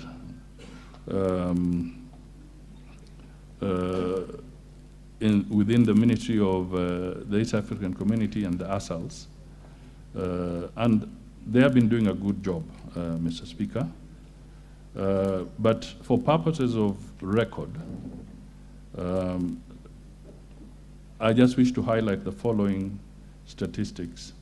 One, the current drought is ravaging many parts of the country, and it has affected approximately 4.4 million people in the ASALs, and a further 500,000 in 9 non-traditional ASAL regions, and In my statement, I have again tabulated these counties that have been hit. There are 23 and an additional 9 which are on the borderline. They're not exactly ASAL, but they've been hit. I don't have to go through the list because that will be available to the House. At the same time, Mr. Speaker, 970,000 children, that is close to 1 million children, below the age of 5 years have also been affected and are being supported. And we also have about 142,000 expectant and lactating mothers who have also gone through a very difficult time during this period. We have lost more than 2.5 million livestock in different counties. This season, we are beginning to see some good rains. We hope that it will last, so that we can start the process of recovery. But the worst affected counties are actually Marsabit, Garissa, Isiolo, Mandera, Tana River, Samburu, Turkana, and Narok. And in these areas, people are also displaced. First, there was the drought, and then some flash floods. It has affected quite a number of these people. Now, in collaboration with our partners, Mr. Speaker, since July 2022, the government has spent more than 19 billion shillings to cushion lives and livelihoods of affected Kenyans. And these interventions are in terms of relief food, relief cash transfers, support to school feeding programs, cash transfers under the Hunger Safety Net program, water tracking, and livestock offtake. Cumulatively, about 19 billion shillings. Mr. Speaker, I also want to acknowledge that county governments have complemented the efforts of the national government. They have been supporting in all these areas that we're talking about, food assistance, livestock feeds, and so forth, and tracking of water facilities. And indeed, we need to acknowledge and commend the county governments for their role in also battling with the drought situation. Mr. Speaker, we also estimate that jointly with development partners, that development partners, the UN agencies, NGOs, and other non-state actors have also plugged in approximately 48 billion shillings to support drought relief across the counties that have been affected. Again, Mr. Speaker, I will table the details rather than belaboring the House by reading one after the other, but the document will be available so that we share this information with members of Parliament. There's also been the private sector-led National Steering Committee on Drought Response. This particular committee has distributed about 163,000 food hampers worth 450 million to approximately 978,000 Kenyans under the initiative that is dubbed Wakenya Tulindane initiative. Other steps the government has taken to ensure relief supplies reach to as many people as possible include, as I said, collaboration with county governments and development partners to scale up relief and humanitarian responses, to save lives, alleviate suffering, and bring dignity to the affected parties. We want to enhance the coordination of this drought response efforts to ensure relief supplies reach as many people as possible in the last mile. We are also working to make sure that peace and security is maintained, because it is necessary that for these efforts to succeed, we must support communities in the promotion of peace and ensuring security. We are going to continue putting emphasis on support for women empowerment across the board, education for the youth and the empowerment. And then we have mitigation effects of climate change across the country, and there'll be tables attached to help. Mr. Speaker, it's also important to note that the President announced a very ambitious program that in the next 10 years, we can turn a lot of the effects of drought around if we can successfully plant 15 billion trees over a 10-year period, so that we can start reversing the impact of climate change and the drought that goes with it. I think I'll stop there. Yusuf? Thank you, Mr. Speaker. I very much appreciate the Prime Cabinet Secretary's presentation, giving us a picture of the distribution and the assistance that the government is providing to communities that have been affected by the drought and the famine.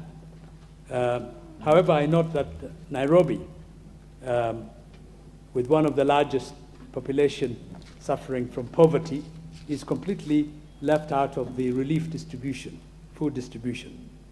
And as you know, Mr. Speaker, there are pockets of abject poverty and increasing hunger exacerbated by high unemployment in our informal settlements in our capital city. These communities that are affected by hunger have no any safety nets and often fall through the cracks. So what measures is the government taking to ensure that these neglected and disadvantaged communities in neighborhoods such as mine in Kamkunji are assisted and supported through this difficult period? Thank you, Yusuf. Kamket?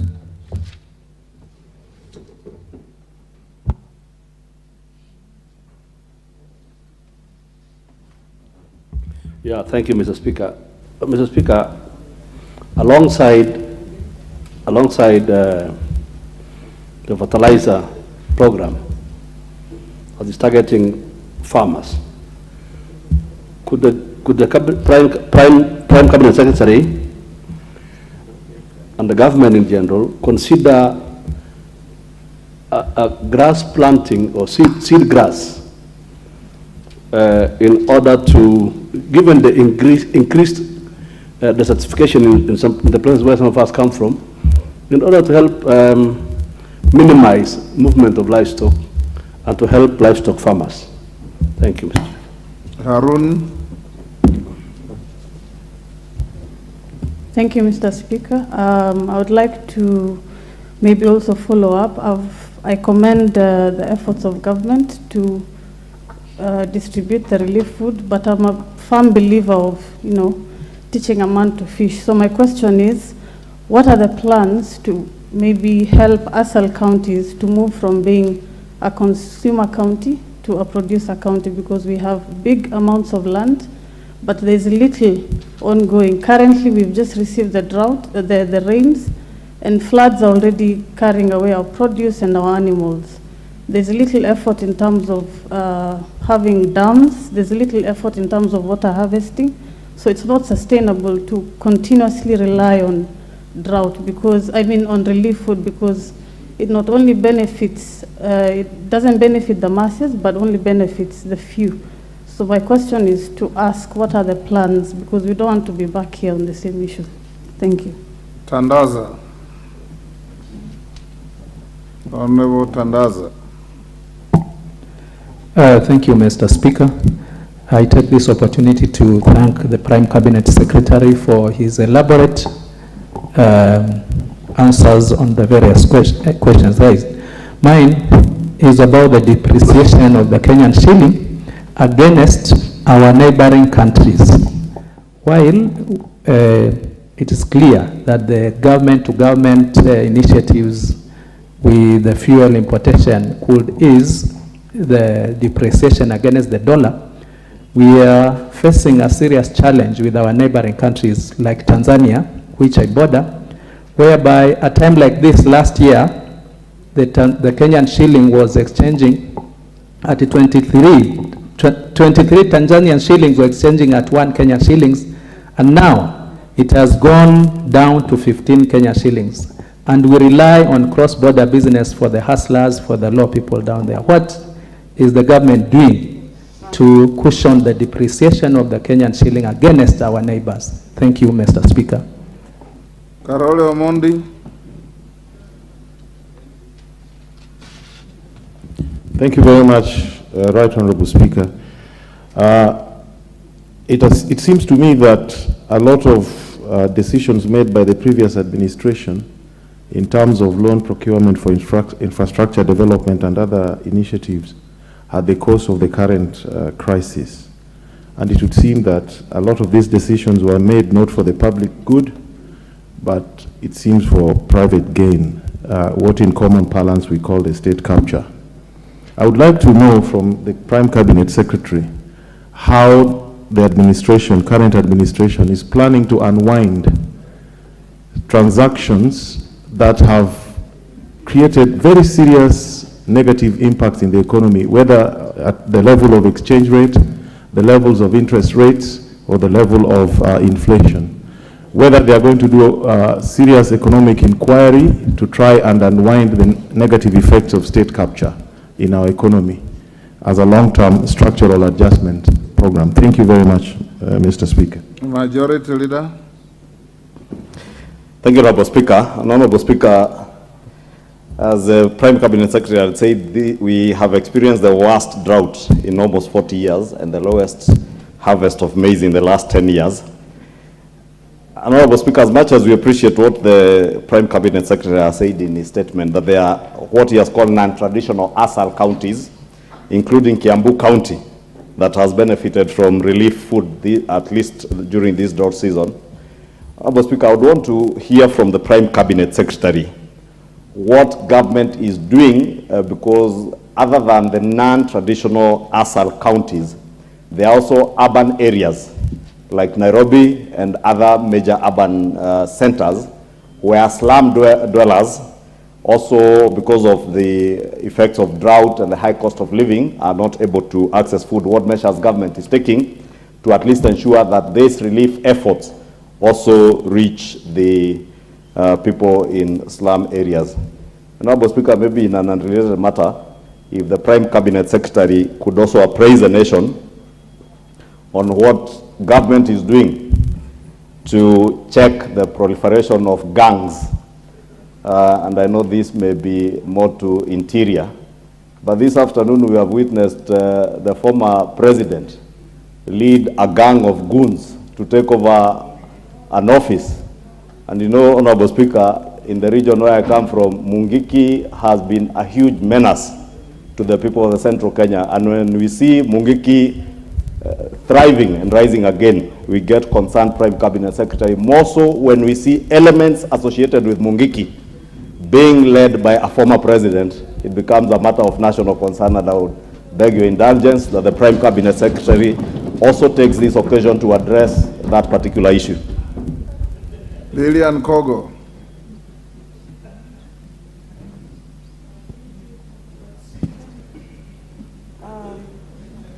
In light of the Use the next one.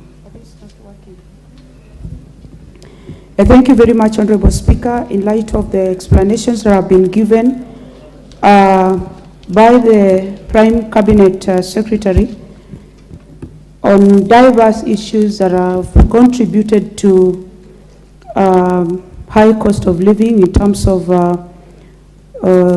basic commodities that we need as Kenyans to live. Among other things, he said that we have exchequer delays, and then we have pending bills.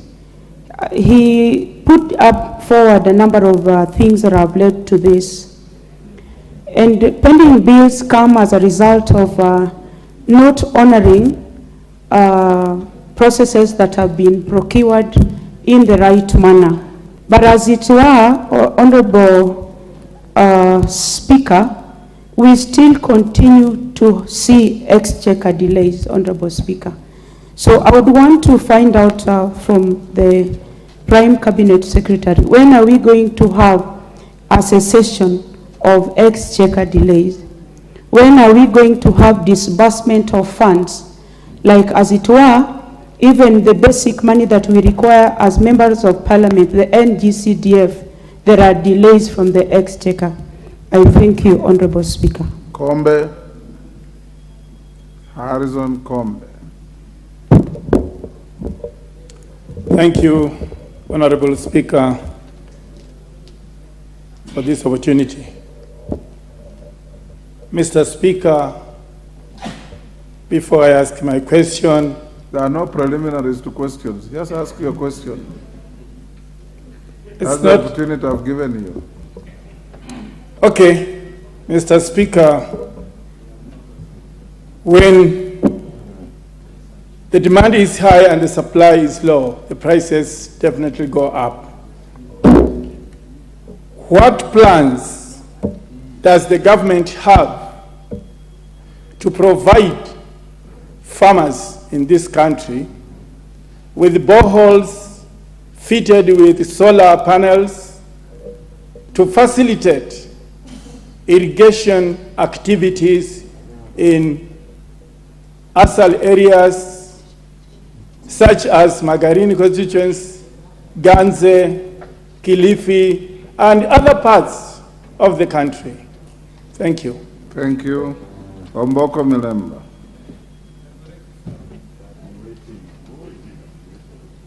Where's the man? Now, Honorable Speaker, two things happened last in the 12th Parliament. 2019 October, we increased the debt ceiling to 9 trillion. But 2 months, to be exact, on 8th Wednesday, June of 2022, we increased the debt ceiling to 10 trillion. And the mover of that motion, who was Honorable Kimunya, did indicate that the specific reason for that increment was to make sure that the new government that will come to office settles down. Today, as well put by the Prime Minister, allow me to use that word, they only have fiscal space of borrowing of about 5 billion. Does it mean that therefore we were not exposed to correct understanding that the physical space for borrowing will be almost to a level of 1 trillion? And furthermore, Honorable Speaker, one question. This is very interesting, Honorable Speaker, that the interest rates which are consuming the highest recurrent expenditure charged on CFS, 70% of it is from internal borrowing. What is the government doing, the Prime Cabinet Secretary doing, from an economic point of view, to make sure that that local borrowing is managed? Thank you, Honorable Speaker. Dagoretti South, KJ. Thank you very much, Mr. Speaker. And I would like to thank His Earthquakeness, the Prime CS, for quite some elaborate answers this afternoon, and also in the same breath thank the Honorable Member for Kamkunji for the questions. Mr. Speaker, if what the Prime CS is telling us is applied and executed well, I think the short-term needs shall be well satisfied. But the people of Dagoretti South and the people of Kenya are keen to know, through this opportunity that the Prime CS has to address the nation through Parliament, to know what are the long-term plans, because it is the short-term planning that got us into the mess that we are in. What are the long-term plans for us as a country to be able to move away from rain-fed agriculture so that we are able to reduce the instances of such shortages? What are the plans to reduce the over-dependence on maize and rice as staple foods? And also, what are the plans on returning to organic, traditional, regional appropriate, and famine-resistant crops? And finally, Too many questions, only one. And the storage, Mr. Speaker, because if we don't apply the Joseph of the Bible principle, when we are in the instances of glut, we shall always suffer these instances. So what are the plans on storage when we have the excesses in food production? Thank you very much, Mr. Speaker. The member at the back, you are not on the screen. Member for Kabondo, Kasipul, or Kasipul, Kabondo? Kasipul. Yes. Right. Thank you, Honorable Speaker. I want to first appreciate the answer which the Prime Secretary has given in reference to the relief food distribution. My question is, what economical value does it has? By giving an example, 2 weeks back, the relief food was distributed in my constituency in Kasipul with a combination of all the entire security in the Homa Bay coming to the constituency and all political rejects led by the cabinet secretary for ICT with the 2 choppers coming all around to the same constituency. Order, member for so Kasipul. My question... Order, member for Kasipul, you will not use question time to besmirch others. As far as I can take judicial notice, the minister called Owalo was not a candidate in any contest in the last elections. So it's unkind to call him a reject when he never presented himself for any choice. And it's good to be courteous to even those people you don't like. Thank you, Honorable Speaker. Thank you for your correction. Actually, you are right. Him is not a political reject, but the team. But the question is, what does economical value it brings when the relief food is brought and each person just get a half kg of rice with the entire team with the 2 choppers moving around? What economical value does it has in reference to food distribution? Prime Cabinet Secretary, you may answer those. We'll do a final round after this. So hold your horses. Mr. Speaker, let me pick up the issue of what do we do so that we just don't rely on rain-fed agriculture. Mr. Speaker, I want to state that one of the key planks of the Kenya Kwanza government is to intensify investment in dams, in ponds, and in also water harvesting. Only a few weeks ago, if I give an example, in Kwale, Magarini area, the president, and I was there, was launching the Mwache Dam. The Mwache Dam is an investment supported by the World Bank and the Kenya government. In total, it will cost about 18 billion shillings, and that dam will provide a lot of support and relief in sections of the coast. Over and above this, the government is making efforts to have dams in many other parts of the country, and recently, in collaboration with the Italian government, for instance, there is now great hope that the Itare Dam will be revived, and I think the Aror Dam will also come up. We also know that not too long ago, when the president was in Egypt for the COP27, he had a conversation with the British Prime Minister, Sunak, and I think there is a proposal that things going well and all being equal, there could be a major investment in the Grand Falls Dam in Tana River, which would go a long way in alleviating the challenges of drought and flooding in that region. So I've just given a few examples, but under the Ministry of Water and Irrigation, there are very many programs to support this, because it is clear that we cannot continue to rely on rain-fed agriculture. Mr. Speaker, I just want to reiterate that the impact of the shilling, we peg our shilling to the dollar most of the time. And I did acknowledge in my remarks that the shilling has taken a beating, and I gave the factors that led to that depreciation. But efforts are now being put in place to stabilize. For example, the G2G program, which will ease pressure in the short term on the shilling.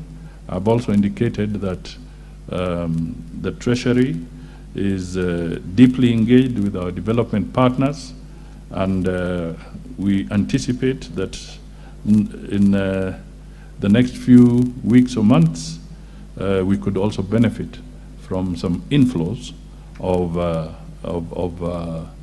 support from these development partners, and this will go a long way in also helping to deal with the depreciating shilling against other currencies.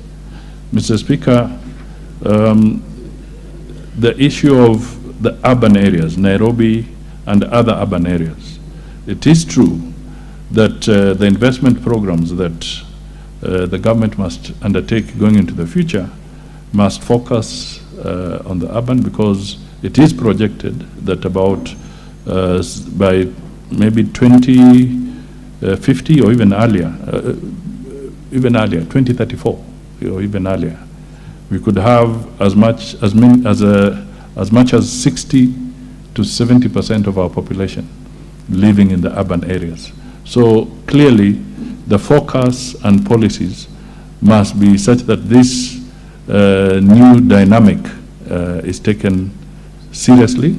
But in the meantime, the cash transfers that have been going on have also been helping those who are needy within urban centers. It has not been exclusive to rural areas. The safety nets, the school feeding programs, they've been also covering some sections of our urban areas. Mr. Speaker, I want to state that the proposal made about looking at seed grass, I think it's a welcome suggestion, which our specialists can pursue further, particularly in support of the pastoralists in our country. So we take it in good stride, and it's something that we shall get our experts to pursue a little more and see how that can be strengthened. The exchequer delays are things we want to deal with.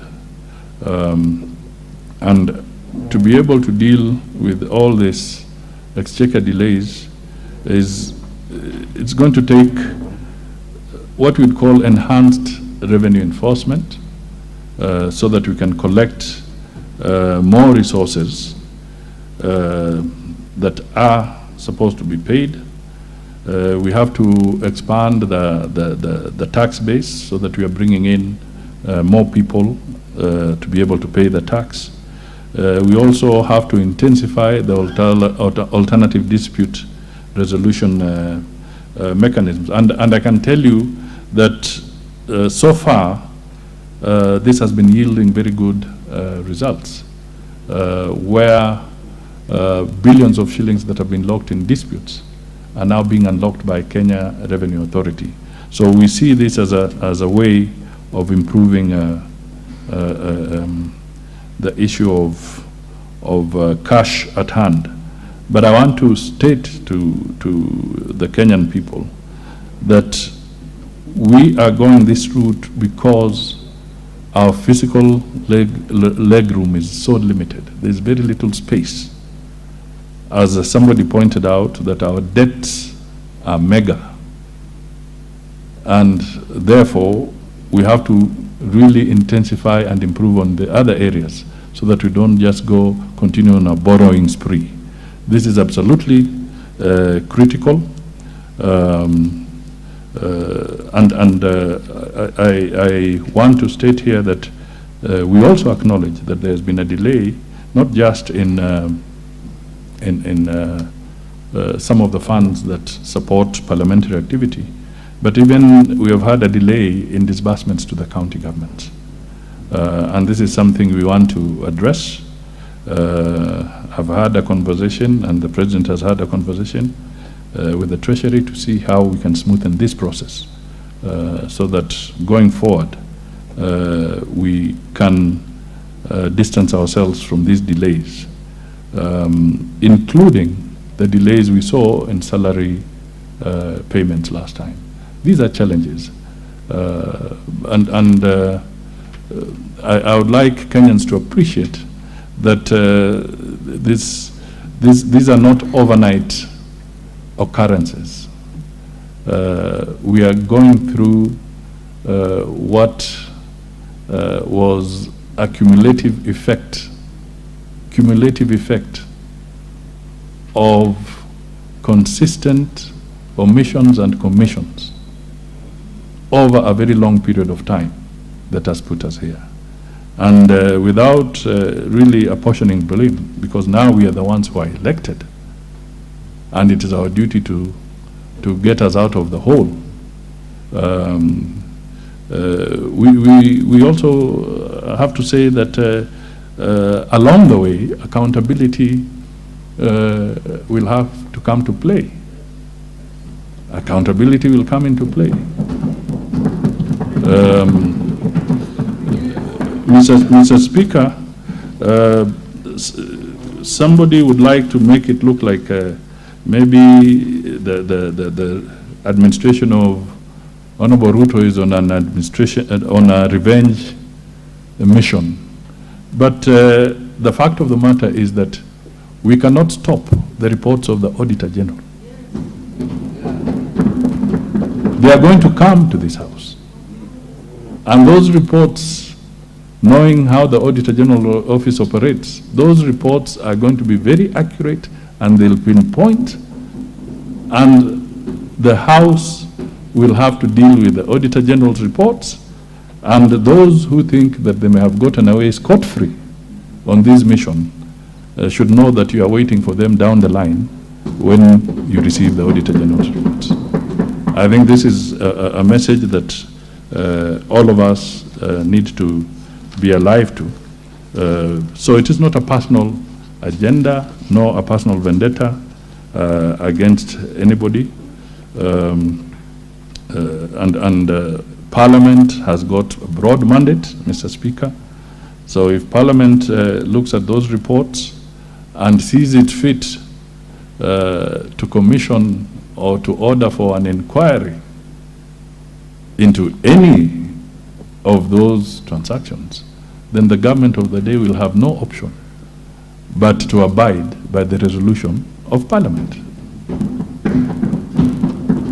So, in response to the issue of state capture, if the members feel that there should be an inquiry into state capture, who are we to go against a resolution of Parliament when it comes?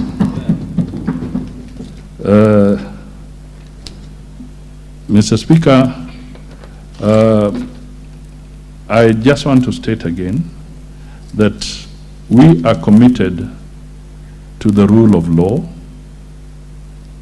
as a country, and that is what we also campaigned about. We said we wanted to have the rule of law, and we want to state categorically that nobody is above the law.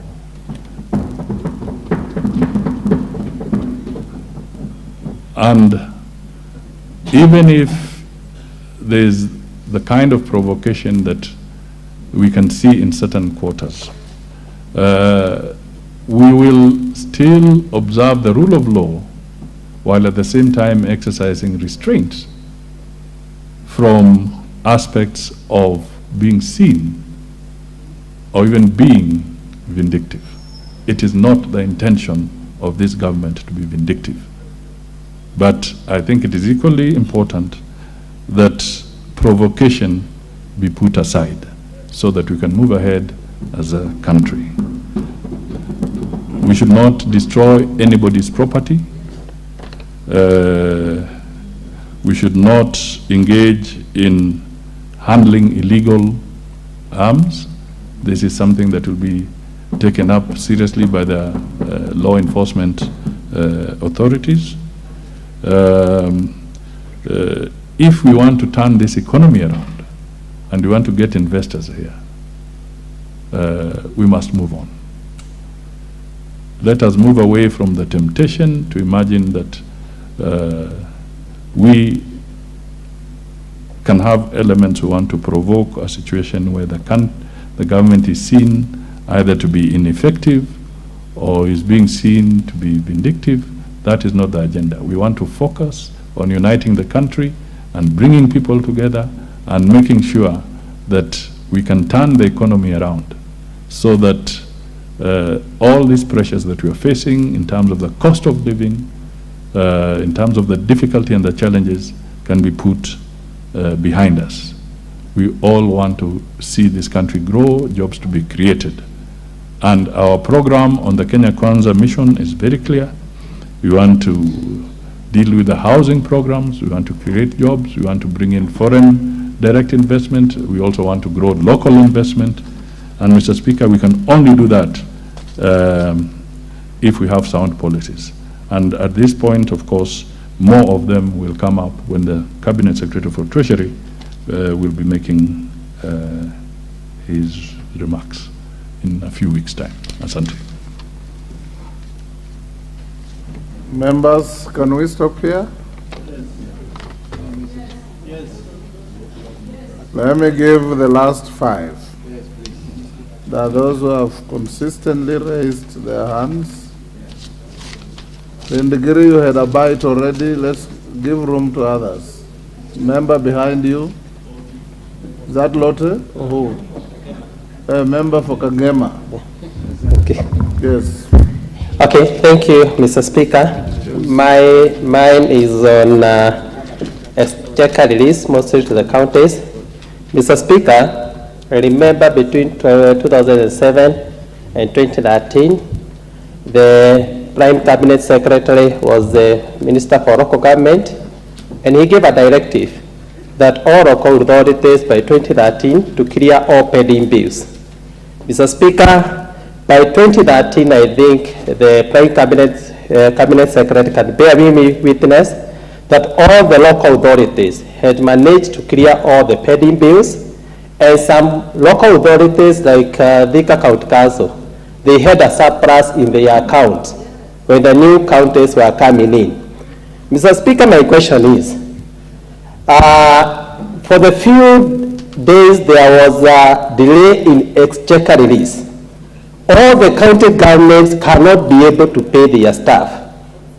Mr. Speaker, if you check the first 2013-2014 budget, they accumulated the local authorities, the budgets for local authorities in a county.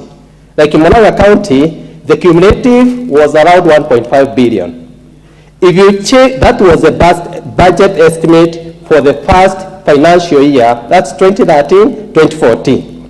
Mr. Speaker, the budget for 2020-2021 for Manyora County was 500 million. 1 billion already has just vanished. Mr. Speaker, what I want to say, the national government is doing all efforts to make sure they manage in revenue collection. The county government are doing very little on revenue collection.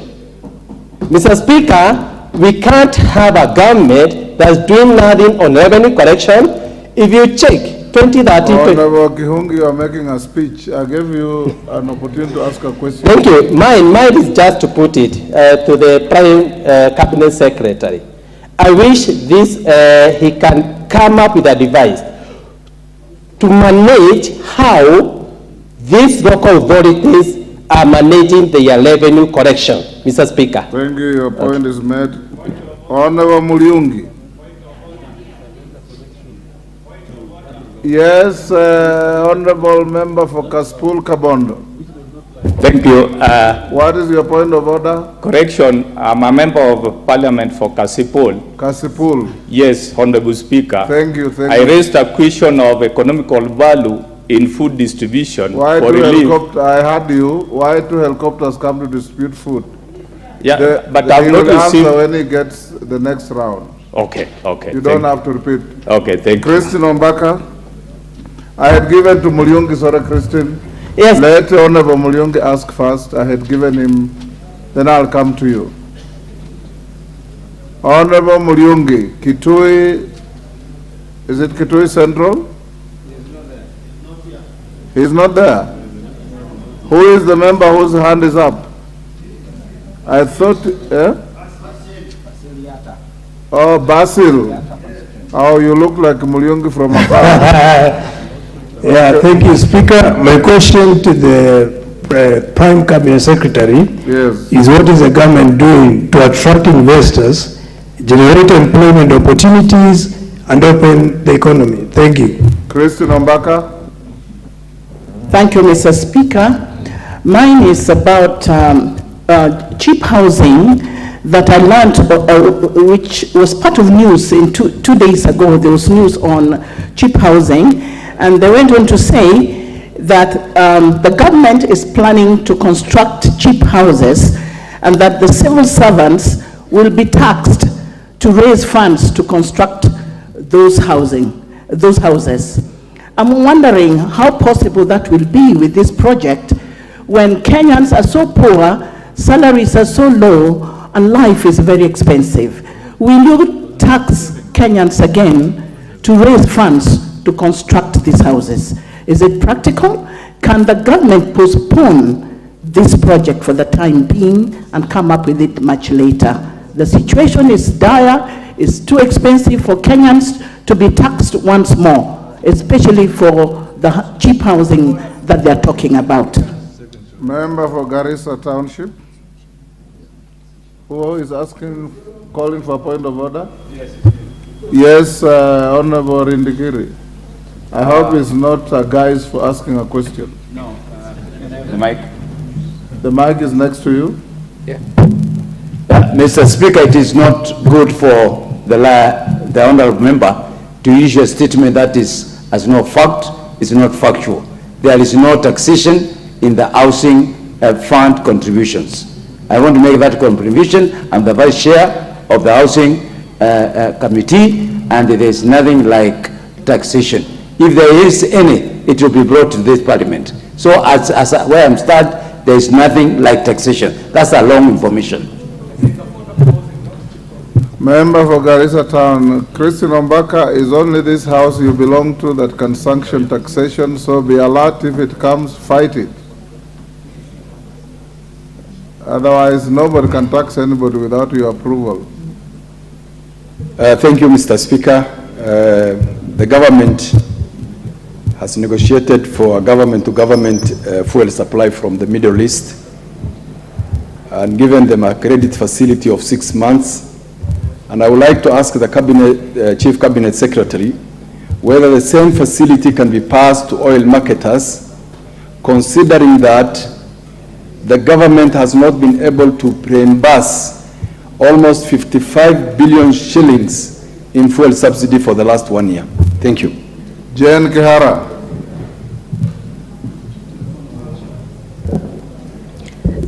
Thank you, Mr. Member Speaker. for Naivasha. Thank you, Mr. Speaker. Mine is not directly a question. If it's not a but question, let me say this. don't ask it. I need to request the Prime Cabinet Secretary to meet a group of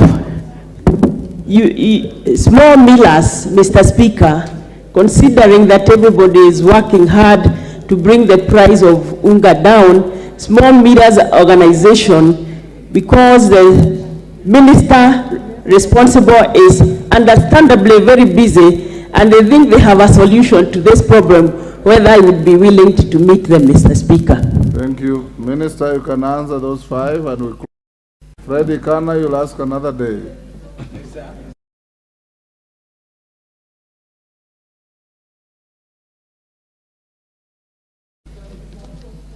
Okay, Minister, just hold. I'll give Rindikiri, Alice Nganga, and Ruku. I curtailed you earlier on. One quick question each. Give Rindikiri, and I hope it's an important question. Thank you, Mr. Speaker. Sorry for being persistent, but you remember 2 months ago, I did ask a question on the determination of arid and semi-arid land program for the counties which are not in the program. Mr. Speaker, I presented the question to the Minister of East Africa and ASEL. When I went there, Mr. Speaker, I was told the question need to be referred back to the Minister of Agriculture. I went to the Minister of Agriculture, I was referred to the Minister of Interior. I went to the Minister of Interior, I was referred to the Ministry of Education. Mr. Speaker, as I'm talking to you now, there are people from Commission of Revenue Allocation in Meru. They are doing determination on the same. So the question is, from where I sit, we know we have a PS in charge of this parliament. We want to know which organization, which ministry, or which agency that deals with the determination and classification of arid and semi-arid land programs for the areas specifically which are not known and which have been affected by the new development in the climate change. Thank you, Mr. Speaker. Alice Nganga. Thank you, Mr. Speaker. First, I want to thank the Prime Cabinet Secretary for the responses he has given us today. Mine is simple, whether he's aware of the criteria they are using to distribute the food relief in some urban areas, because we can hear from one constituency they received food, the other constituency they have not received food, and why the cabinet secretaries and principal secretaries are going to constituencies without involving elected leaders when they are there. And I also did not hear the answer that you gave on the rising of the Mungeke and being accompanied by their new formed leadership. Would want to know the response to those questions. Thank you very much. Ruku. Thank you, Mr. Speaker. I studies across the world, Mr. Speaker, has proved that investment in education can never be abandoned to national budgets. What has the government done as far as the junior secondary school is concerned in relation to ensuring their repositories, their workshop?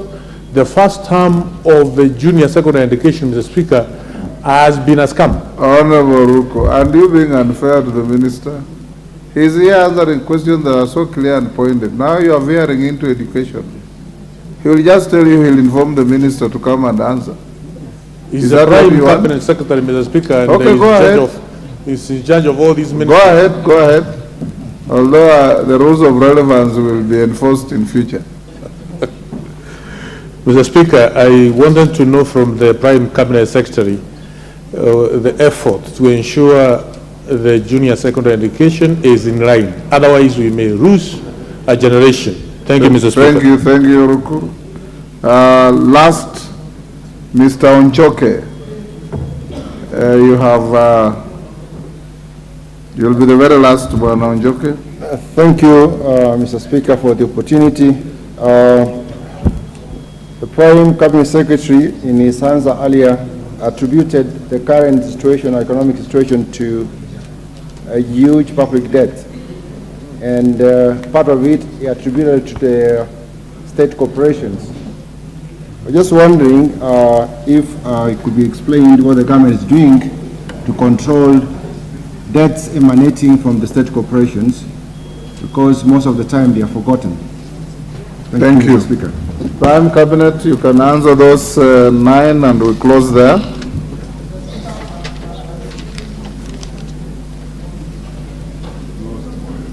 is that? Mohammed, you'll have a bite another day.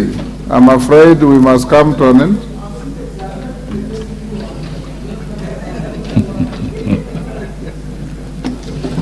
Minister, let's take the member for Isiolo.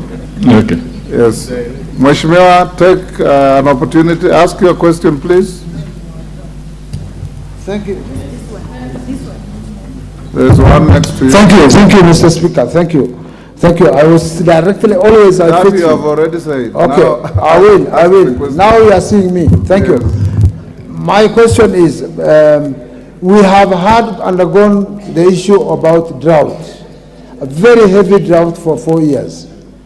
And we've been thinking about interventions for all the departments and all the farmers. Pastoralists, I mean the ASAL and semi-ASAL groups, I don't know what we are going to wait in form of intervention from this government, because others are given fertilizers, others are given seeds.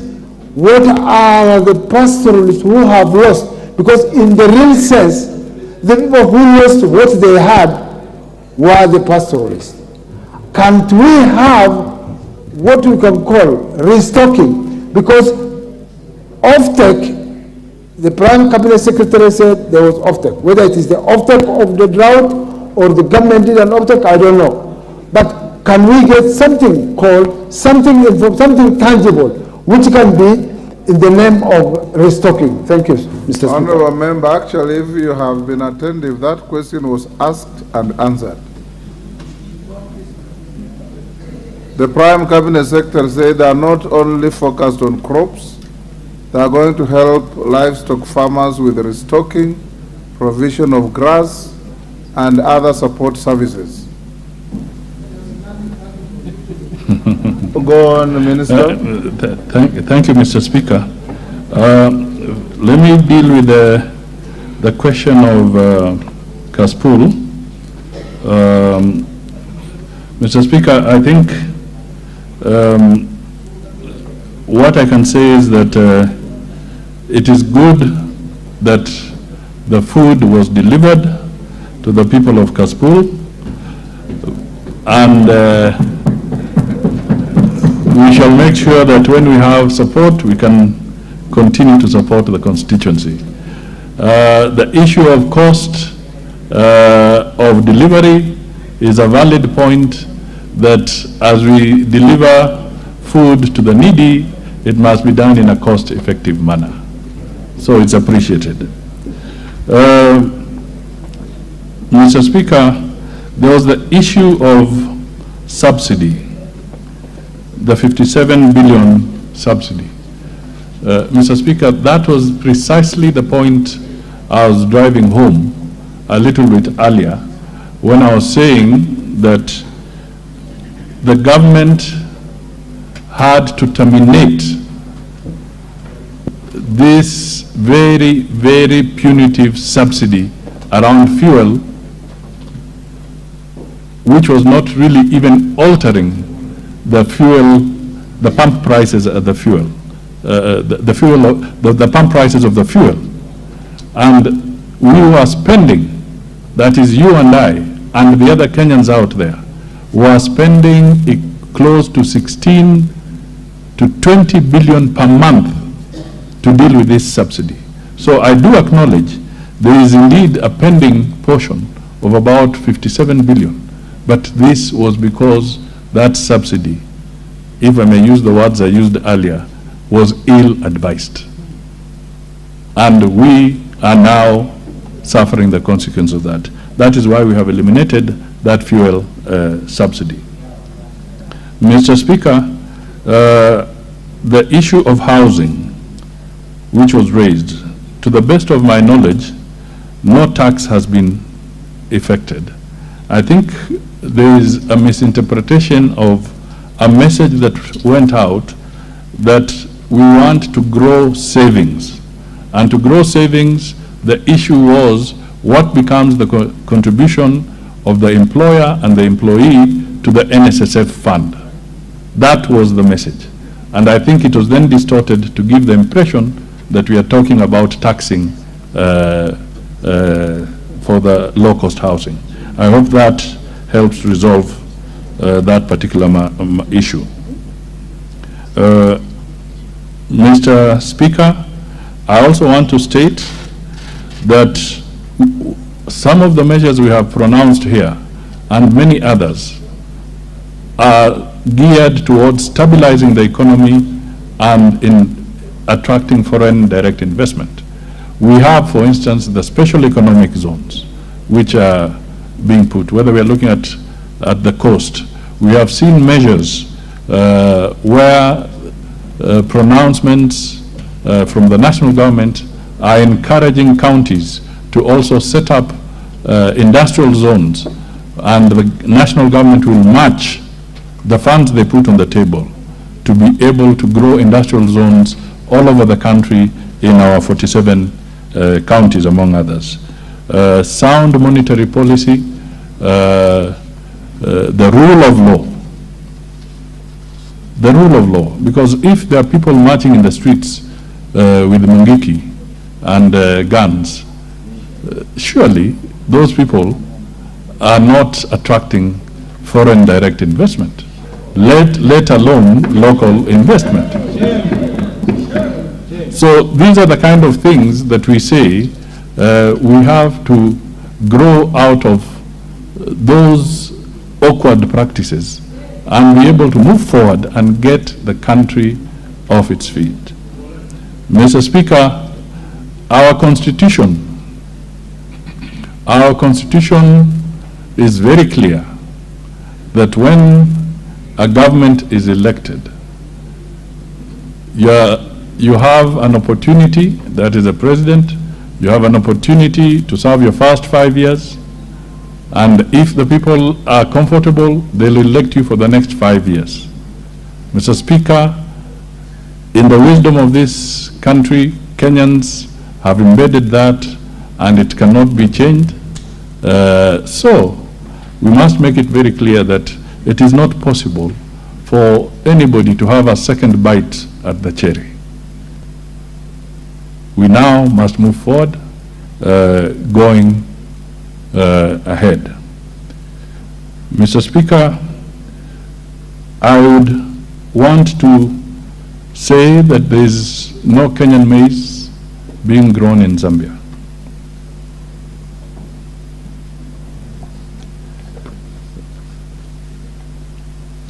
Mr. Speaker, I also want to say that we have to work hard and diversify our food crops and our diet so that we reduce the overdependence on maize.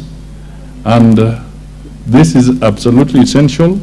That is why I think I made some remarks that we are also encouraging the traditional crops, and we have issued seedlings in some of these, for some of these crops, so that we can have diversity.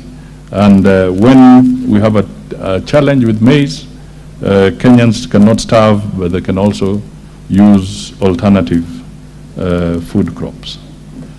Mr. Speaker, the question of determining who qualifies for support under the ASAL programs, there are very many criteria that are usually deployed.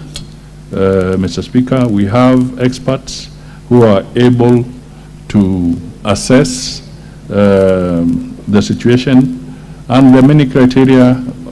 How easy is the availability of food? We also work with the international partners to determine early warning systems. So there are many, many different parameters that are used to determine who would be needy when it comes to support. And that is why that support is targeted. It's not for everybody because it's not practical to have everybody on, say, cash transfers.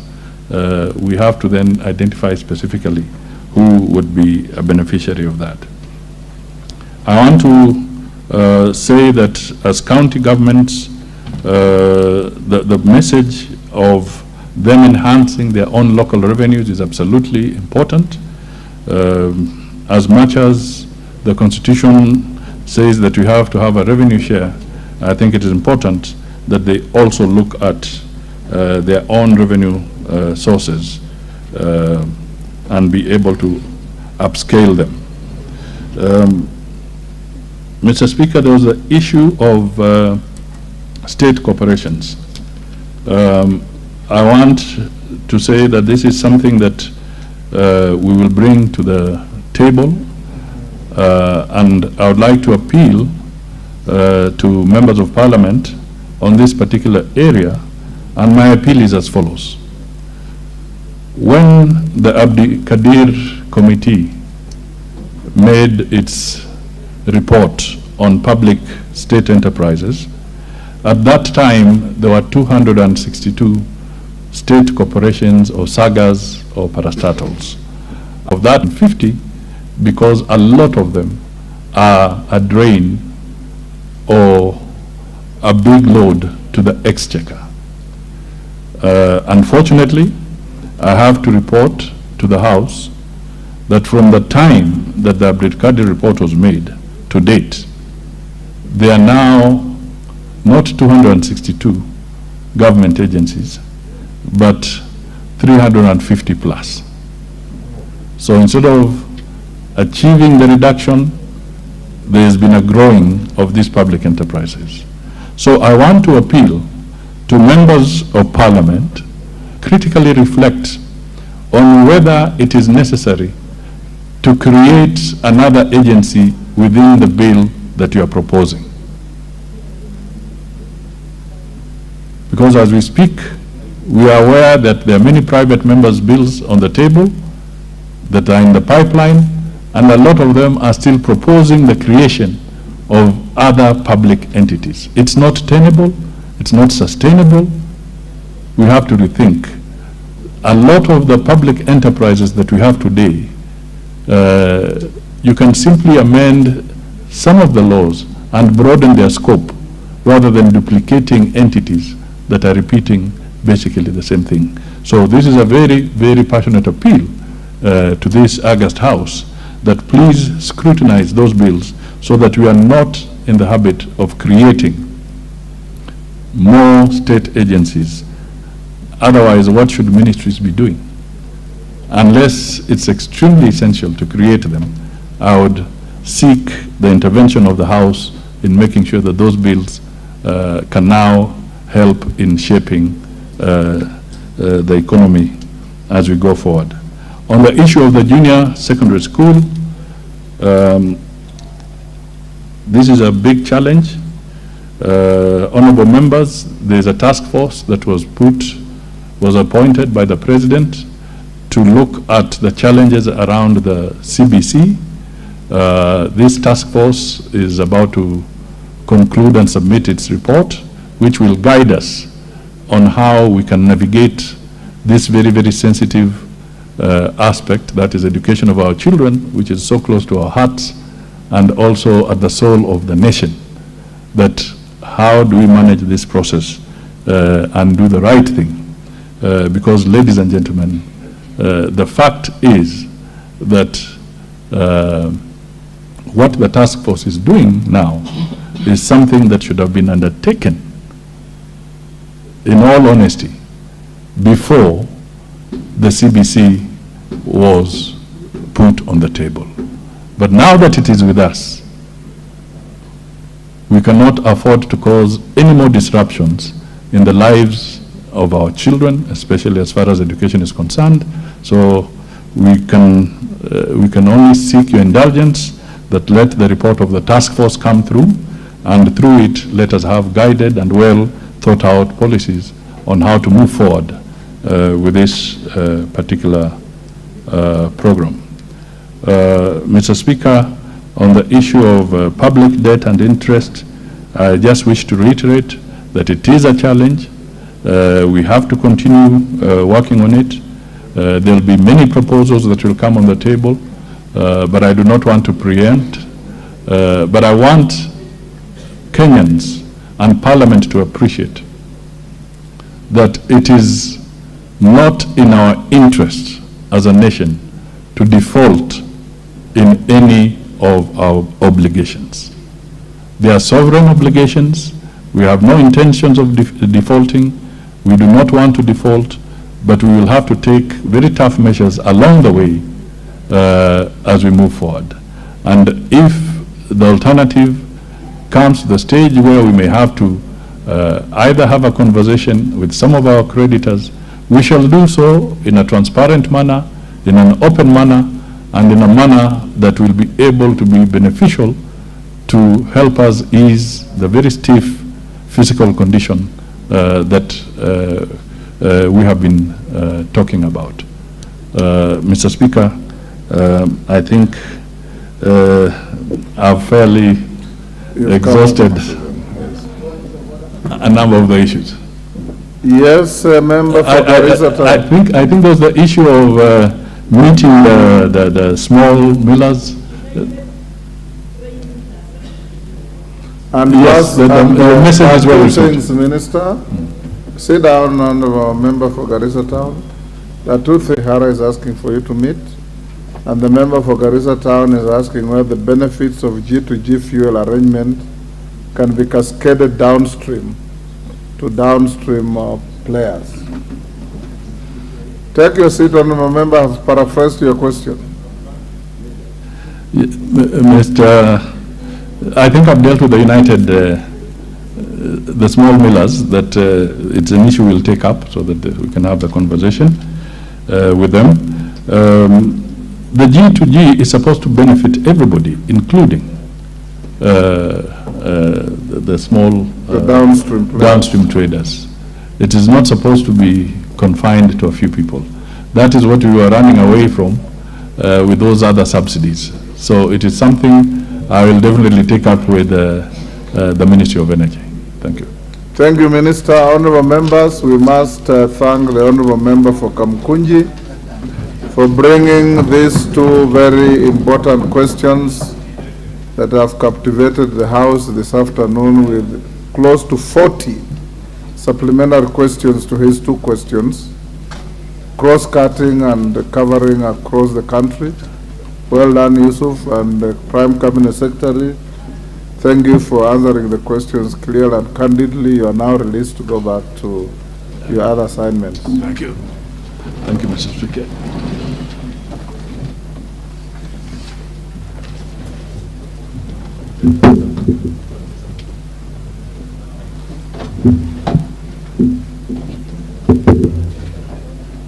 Who is opening up this?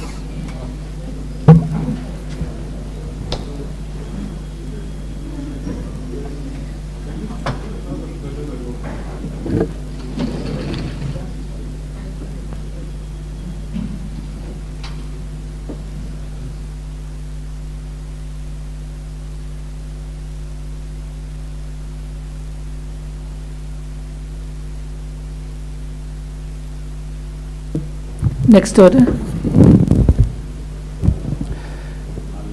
Order number 8, motion, ratification of the 3 Hague Conventions relating to matters of children. The Honorable Alice Nganga. Thank you, Honorable Speaker. I beg to move the following motion on the ratification of 3 Hague Conventions relating to matters of children.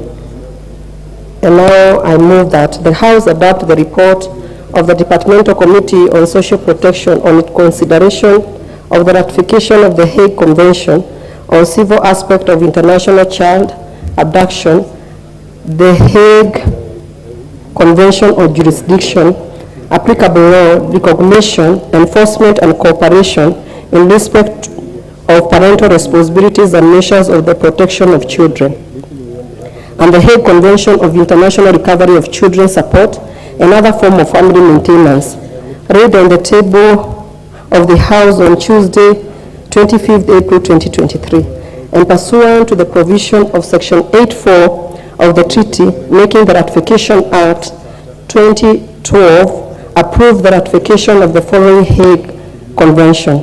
1. Civil aspect of international child abduction. 2. Jurisdiction, applicable law, recognition, enforcement and cooperation in respect of parental responsibility and measure for protection of children. And 3, international recovery of children's support, another form of family maintenance. Honorable Speaker, the 3 conventions were referred to the Departmental Committee on Social Protection for consideration in accordance with the treaty making and ratification of Act 2012 and Standing Order 170A. After that, Honorable Speaker, we gazetted the 3 treaties on media on 5th of 2023, inviting the public to come and submit their memoranda on the 3 conventions. Honorable Speaker, on 30th March 2023, it was the deadline for the submission, and after that, we did not get it. Our Ministry of Labor and Social Protection, the Registrar of Treaties, Minister for Foreign Affairs and Diaspora, and other offices of the Attorney General, and we discussed these treaties at length.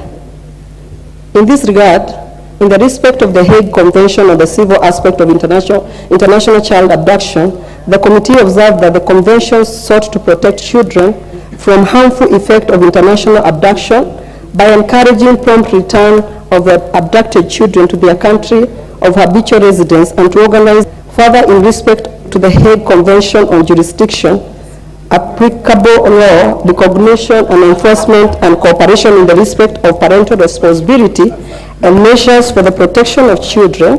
The committee observed that the convention sought to empower competent authorities to protect children and to cooperate in a wide range of cross-border situations, offering to states practical means to fulfill international obligations.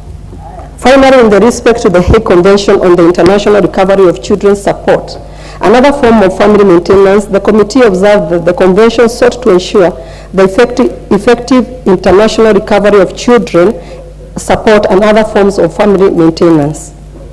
In light of the foregoing and pursuant to Section 8 of the Treaty Making and Ratification Act 2012, as read together with Standing Order 170A, the committee recommends that the following House does approve the ratification of 1. The Hague Convention on the civil aspect of international child abduction, and 2. The Hague Convention on Jurisdiction, applicable law, recognition, enforcement, and cooperation in respect of parental responsibility and measures for protection of children, and 3. The Hague Convention on the international recovery of child support and other forms of family maintenance. Honorable Speaker, allow me to note that the approval of 3 conventions is a landmark, and today is indeed a very historical day for every child in this country, for every woman in this country as well as men. Why do I say so? Once this House approves the ratification of 3 conventions, gone will be the days where men or women abscond their duties by impregnating our Kenyan women and running away in other countries to avoid taking care of their children. Honorable Speaker, I would also like to point it out. When Thika Superhighway was being constructed, we have so many Chinese children who are left behind because the contractor was from a Chinese country. And once they were done with constructing the superhighway, we were left with so many Chinese children behind. But you know, the Kenyan women, they don't know where they can get their fathers because they left the country. But with this treaty, gone are those days when you start looking for the father of the child.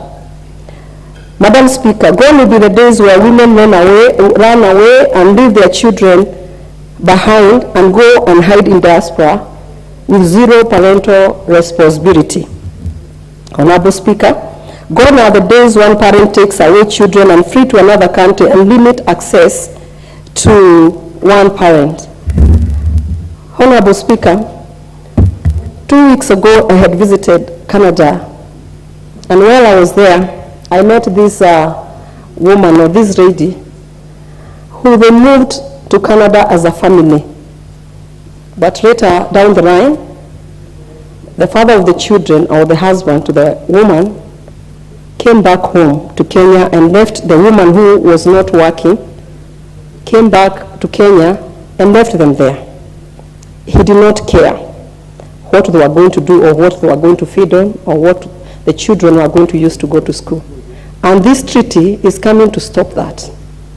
And Honorable Speaker, that's why we are asking as a committee we adopt this treaty so that we can protect our children.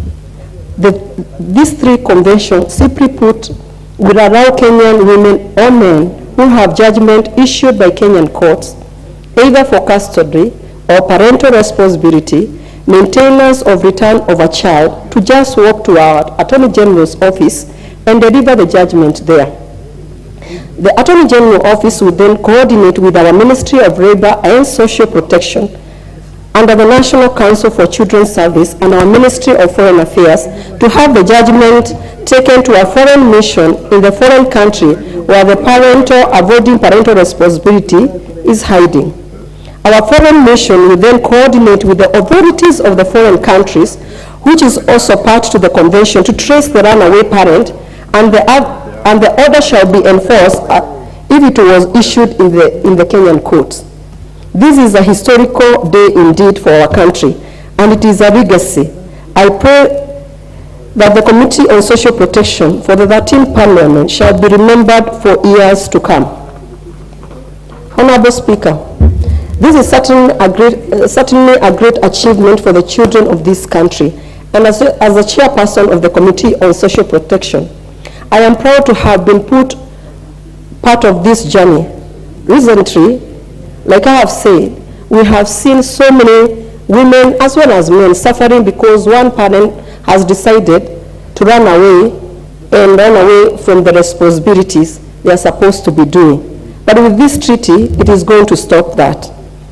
Finally, Honorable Speaker, allow me to thank the members of this Committee on Social Protection for their diligence in concluding the consideration of these three Hague Conventions, which are very technical in nature. The last Parliament did not consider the convention despite having been submitted by the executive. I am particularly happy that the members of this committee did not prioritize the consideration of the convention, despite having lots on their trays as pending business. Allow me to also thank the Secretary of the committee for facilitating the conclusion of these three conventions. Honorable Speaker, it is good to note and to let the House know, once the House adopts this report, we will walk to the Ministry of Foreign Affairs and deposit our report to them, where after that, the Ministry of Foreign Affairs and some of the committee members will fly all the way to Hague to make sure that Kenya has become one of those countries who are protecting their children. With these few remarks, it is my pleasure and duty, proud moment for the children of Kenya and men and women of this great country, that I beg now to move this motion and urge the House to adopt this motion. And also, Honorable Speaker, I want to request Honorable Hillary to second the motion, the Vice Chair of the committee to second the motion. Thank you very much, Honorable Speaker.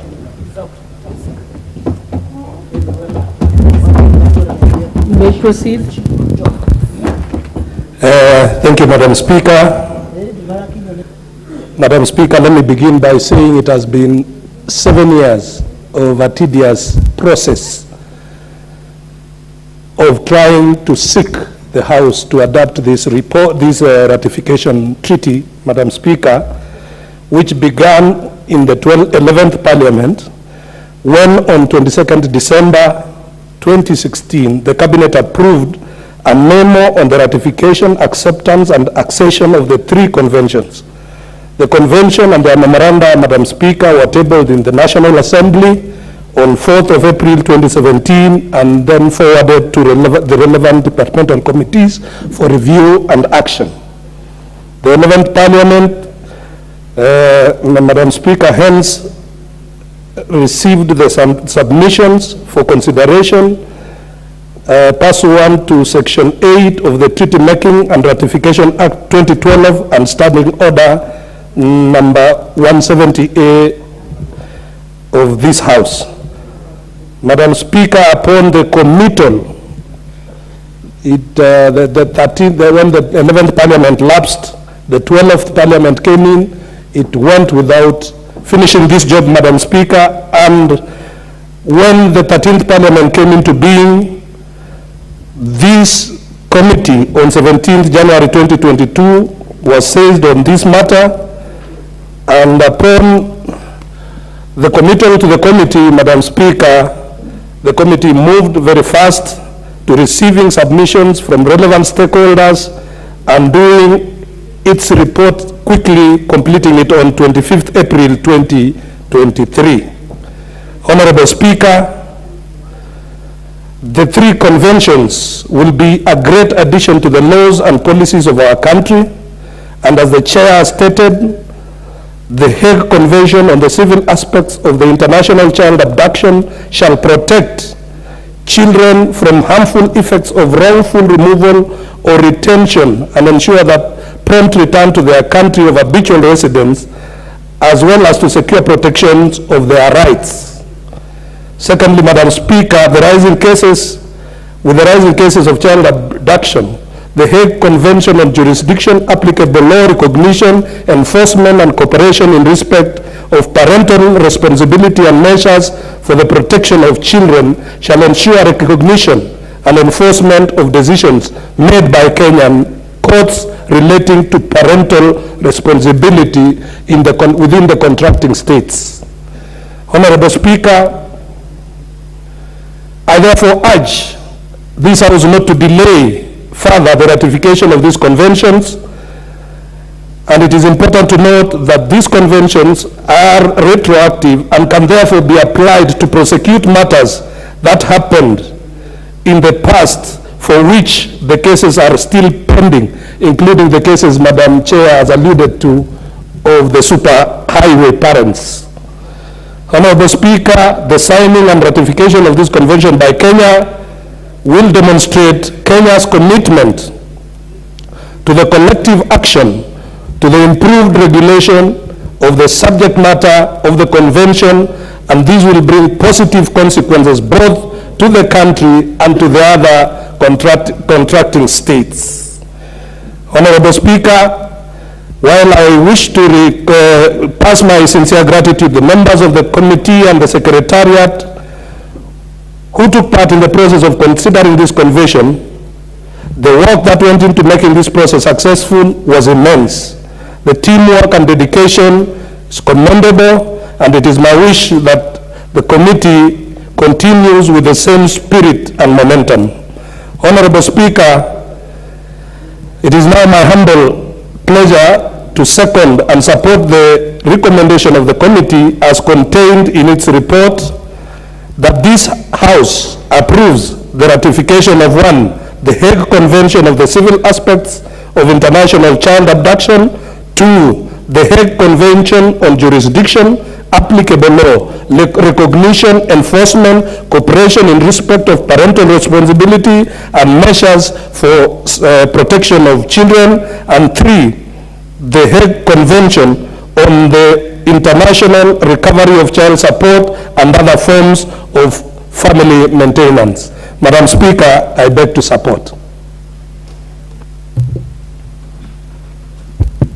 Honorable members, I now propose the question that this House adopts the report of the Departmental Committee on Social Protection on its consideration of the ratification of the Hague Convention on Civil Aspects of International Child Abduction, the Hague Convention on Jurisdiction, applicable law and recognition enforcement, and cooperation in respect of parental responsibility and measures for the protection of children, and also the Hague Convention on the international recovery of child support and other forms of family maintenance, laid on the table of this House on Tuesday, 25th April 2023, and pursuant to the provisions of Section 8.4 of the Treaty Making and Ratification Act of 2012 approves the ratification of the following Hague Conventions.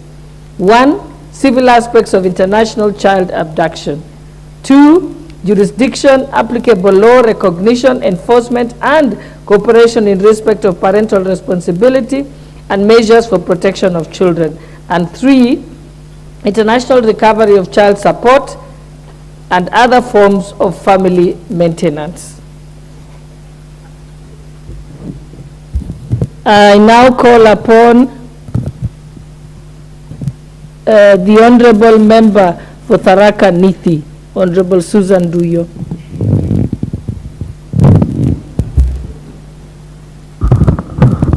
Okay, thank you, Madam Speaker, for giving me this opportunity. First of all, Madam Speaker, I want to thank the Committee on Social Protection for finding time to meet with the various departments, especially the Ministry for Labor and Social Protection, the Office of the Attorney General, and the Ministry for Foreign Affairs and Diaspora Affairs. Madam Speaker, this ratification of the treaty, or rather the 3 conventions, have come at the right time. Madam Speaker, I've been a children officer for quite some time, and I'm able to understand the harmful passages that people in Kenya, the Kenyan children and the parents are going through. Madam Speaker, especially the issue of abduction. Abduction is an issue that has been being performed in Kenya, and especially in children's homes, whereby foreigners come into this country, abduct our children and run away with them. And a case in Minnesota whereby a parent came to learn that the child that disappeared from home and already been adopted by a foreigner. And during this time has quite been very difficult. Madam Speaker, with these treaties and these conventions, especially the convention on abduction, we are very much assured that as Kenyans, when our children are abducted or when they are retained wrongfully, we're able to get them through the central authorities, especially when they are countries that are states to those conventions. Madam Speaker, look at a case whereby a foreigner has come to this country, had an affair with a Kenyan woman, impregnated the Kenyan woman, and abandoned the Kenyan woman with the children.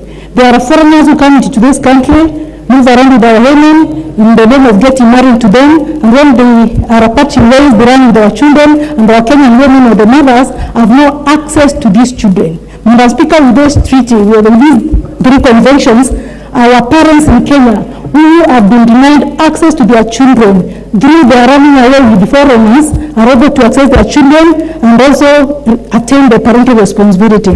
Madam Speaker, with people who have been misusing our girls, people who have been sexually abusing our girls, moving around with them, impregnating them and running away and escaping the parental responsibilities. Madam Speaker, we are very much now assured that with these treaties, our children will always access parental responsibilities because we have central authorities whereby we can claim and complain and be sure that our children are going to be taken care of.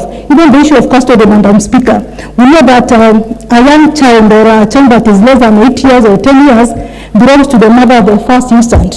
Madam Speaker, even with this case and even with the Kenyan Children's Act of 2022, we have people who don't care that we have to run away with our children, we have to avoid the parental responsibilities, we have to deny their mothers the initial custody. Madam Speaker, with these treaties, Kenya is going to some place. That's why, Madam Speaker, I really request and urge this Honorable House to adopt these 3 conventions so that Kenyan children can be taken care of. Madam Speaker, thank you, and thank you, the House. Thank you very much. I now call upon the member for Migori County, Honorable Fatuma Mohammed, also known as Full Network. Thank you, Madam Speaker. Not also known as Full Network. Thank you, Madam Speaker, for this opportunity. I stand with authority as a mother, as a daughter. That means I'm also a child. I support this convention. It has become a norm for our young girls, and to be specific, the white men walk into this country, they leave their families behind in their countries where they come from, They cheat our little girls, get them pregnant, and then leave them there, knowing very well there is nowhere this girl will get help from. I have a case that I'm very sympathetic with. And to mention, a Dutch citizen came here, got a 26-year-old girl pregnant, frustrated the girl. The girl went into depression in Malindi. She got cancer. The girl was moved back to Nairobi to live with their family, with the girl's family. The girl died, frustrated, and all the man was doing was push the girl to death. All the time he would call and tell the girl, anyway, you're going to die, you are a moving dead body, all sorts of things. This girl moved and went to court, children's court, before her death, and requested the court that in case I die, I would request that my poor mother takes care of my little boy. The boy is with the grandmother, the girl died, but the man is not giving them peace, threatening them, telling them that he's going to go to big courts, they will get arrested, he will put them in jail forever because he has money. Honestly, we need protection for our children. The child does not even go to school because the father is not providing. And the father is saying that there's nothing you can do because you don't know where to get me, and I am married back at home. Such a scenario, surely we really need protection for our girls, for our children. I honestly support this. Even back at home here, we have older people taking advantage of our younger girls, especially the rich, especially the powerful men. And once the girl gets pregnant, the girl is threatened with either you abort or you give birth and I take the child. And if that happens, that the girl takes into the pressure and gives birth and gives the child to the rich parent, rich father, the poor little girl will never see that child again. In most cases, where they move to court, they don't even get justice because the courts sometimes, not all the times, are also, in their own words, would call it hot air, and the poor little girl will have nowhere to run to. I beg that we protect our children. The children did not request to be brought to this world. They don't know under what circumstances they came to this world. They should not be put under those circumstances that they don't understand. A child has a right more than even a grown-up. In the eyes of the Lord, in the eyes of justice of this country, we need to protect our children. May God rain down here and take this convention to action so that our children are taken care of, just as the mothers also need protection. Because some of the women that give birth to these children, also sometimes divorce do happen. And the court would rule that the mother and the child should be taken care of. But you find that the court, same court, the rich person will go back to that court and the person will be told that now you're bankrupt, you can't take care of Fatuma with that child anymore. And then the mother falls into the circumstances that the child is in. I beg to support. Thank you, Madam Speaker. The Honourable Member for Rwangwe, Honourable Lilian Gogo.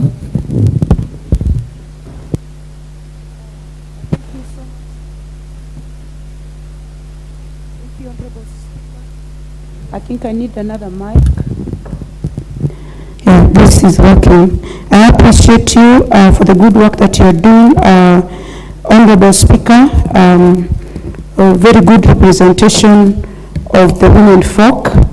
I belong to the Committee of Social Protection as a member, and I want to thank my chairperson and the vice chair for well articulating the issues on the three conventions that we have brought to the floor of this House, Honorable Speaker, for debate so that the House can approve the ratification of the three conventions. Honorable Speaker, from the point where I stand, a lot of discussion was put on this to see the pros and the cons of the ratification of these particular conventions. And it is important in the interest of our country, as Kenya, to join in the community of nations to ratify conventions that are beneficial to our great nation, Kenya.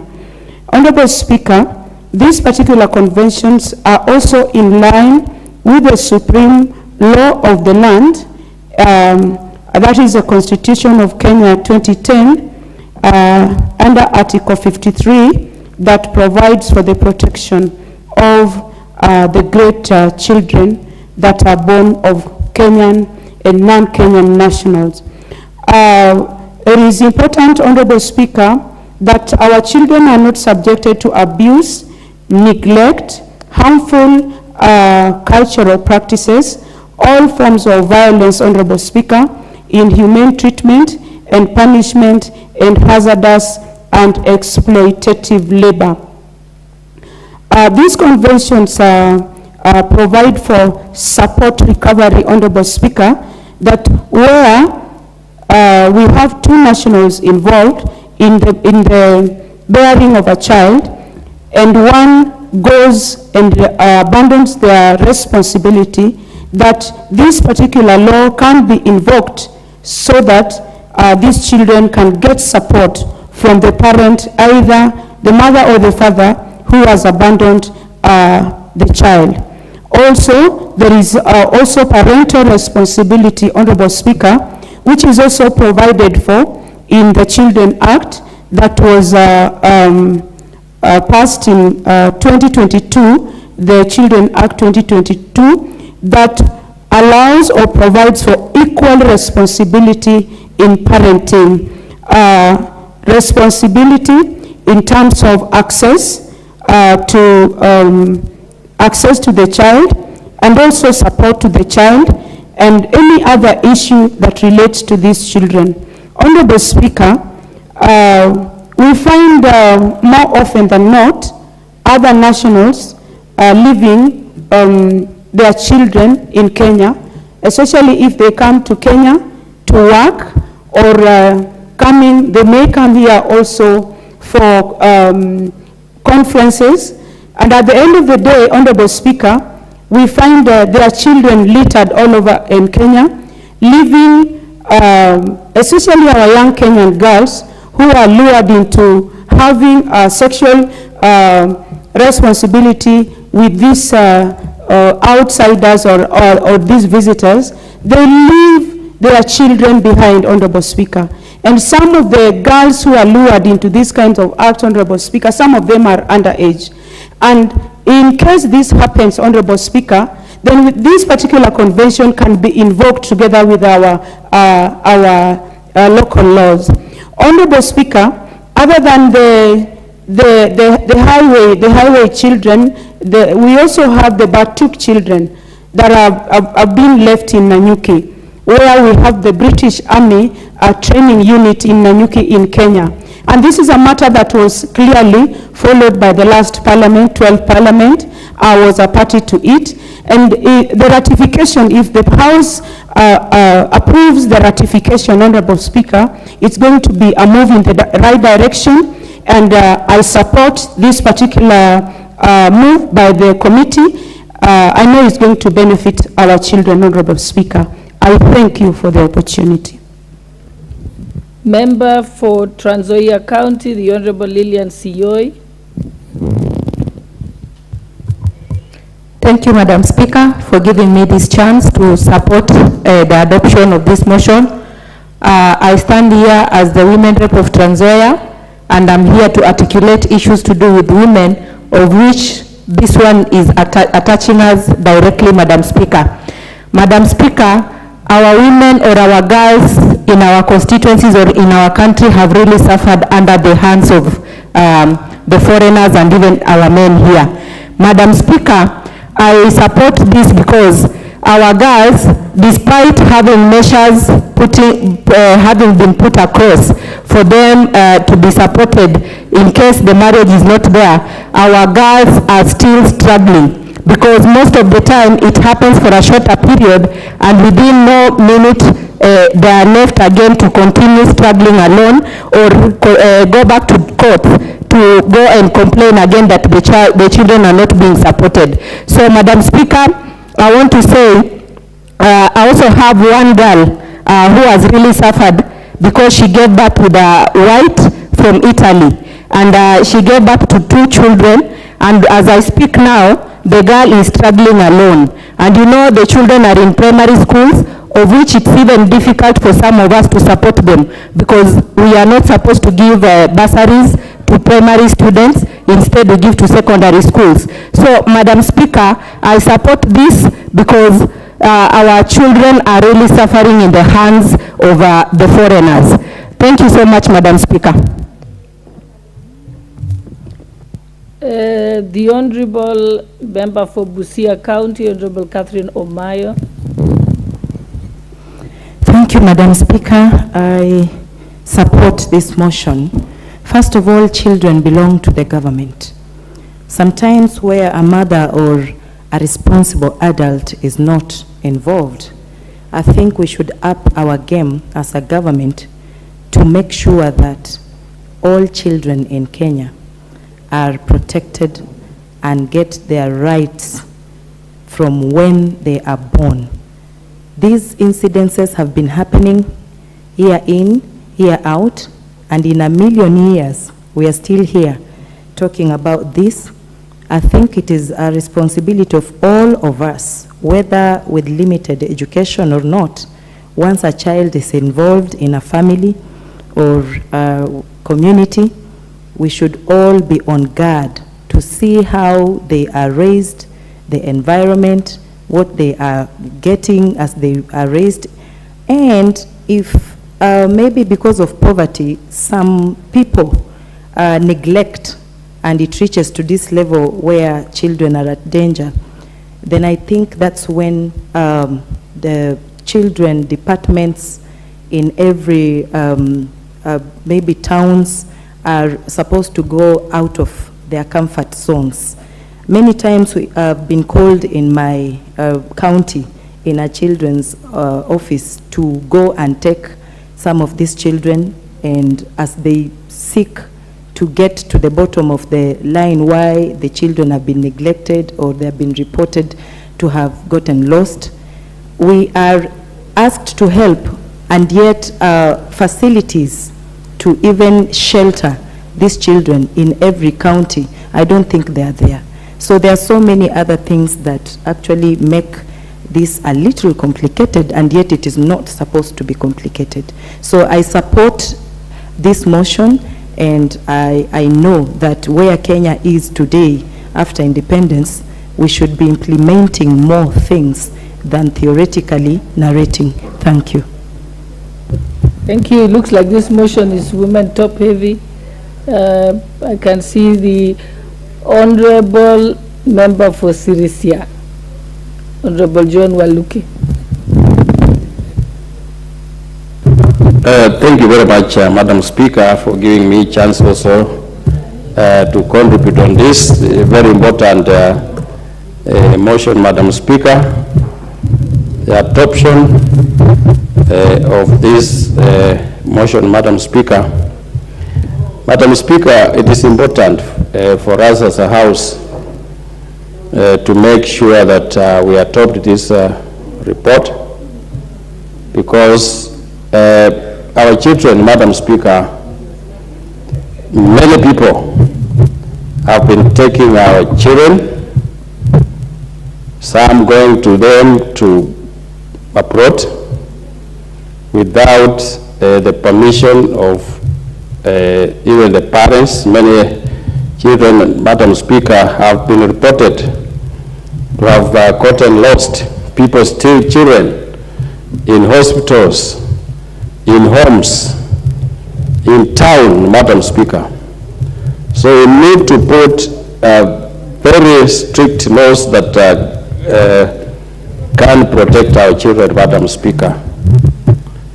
Madam Speaker, when we speak on this motion, I've seen my colleagues, women MPs, talking mostly protecting a girl child, Madam Speaker. But a child is a child, whether it's a boy or a girl, Madam Speaker, should be protected.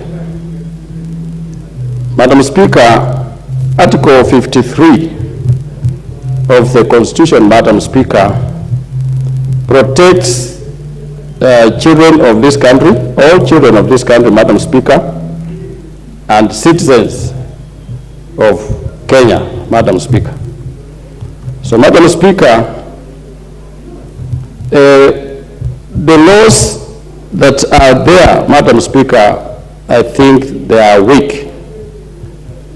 And this is the time I want to thank the member who brought this motion, Madam Speaker.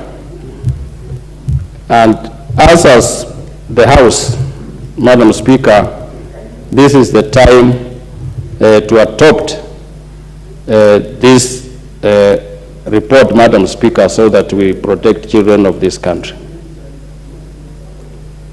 Thank you, Madam Speaker. Thank you. The Honorable Member for Funyula constituency, Professor Dr. Wilberforce Ounda. Thank you, Honorable Speaker. We were being worried that the debate was being hijacked by our female colleagues, yet the process leading to the child is a two-way traffic. It's very unlikely to happen one-way traffic, at least not in the conventional or the traditional way. Honorable Speaker, as I stand here to look at the Hague Convention on Civil Aspects of International Child Abduction, the Hague Convention on Jurisdiction Applicable Law, Recognition, Enforcement, and Cooperation in respect of parental responsibility, and measures for the protection of children, and thirdly, the Hague Convention on International Recovery of Child Support and other forms of family maintenance. Honorable Speaker, it is being presented here pursuant to the relevant standing order, the question that requires any convention or any treaty must be ratified in this country for it to be part and parcel of the laws of Kenya. Standing order number 216 likewise compels the National Assembly to process any treaty that's presented before it. Honorable Speaker, we have raised these concerns in the past, that the treaty-making act is designed in such a way it never gives the people of Kenya, or the people of Kenya specifically, any chance to review and enrich these various treaties and conventions. It is given as it is, take it as it is, and the most drastic aspect, you either approve or reject it. But since it contains some positives concerning the people of Kenya, we have tended to approve it in its entirety, even though there could be points of objection. And probably, Honorable Speaker, links to the statement by the Registrar of Treaties in the Ministry of Foreign Affairs and Diaspora Affairs, Ambassador James Waweru, when he observed that there is, when you look at paragraph 78 of the report, that there is need to sensitize the judiciary and key government ministries and departments on the obligations under this convention. We are ratifying a treaty where probably the people, the organs that are mandated to implement the same, have not been sensitized adequately, and therefore we are going to spend very many years grouping the dark. But as we have always said, at any given time, the welfare and the best interest of the child should precede any technicalities. And that's why when I stand here today, I support the adoption of the various treaties. Honorable Speaker, let us be very clear from the word go that child protection, child welfare is a shared responsibility.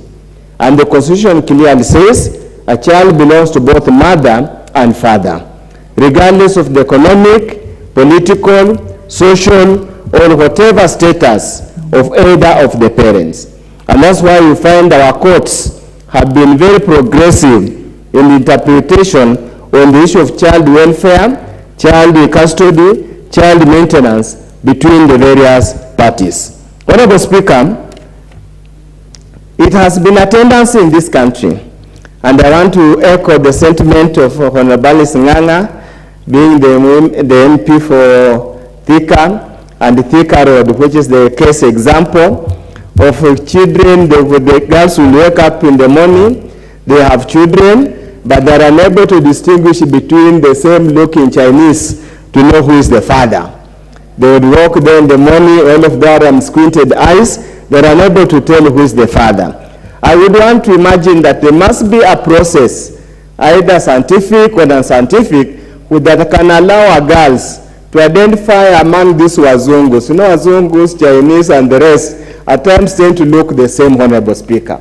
So when you look at them like the Koreans, the Japanese, it's difficult to tell who the difference between the two. Honorable Speaker, if you would add just a second or a minute so that I drive a certain point. That's okay. Honorable Speaker, therefore, we must revert back. That's why we are saying these conventions are not domestically, they're not domesticated.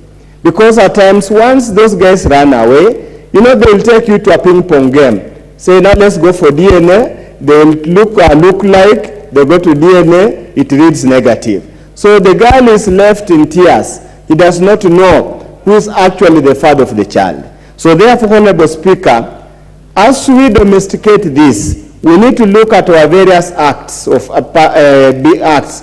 And I'm happy Honorable Mili Odhiambo is here, who is a guru in this area. We must look at way of identifying, noting this. Honorable Speaker, again, we seem to insinuate that it's only the girls or the women who are affected.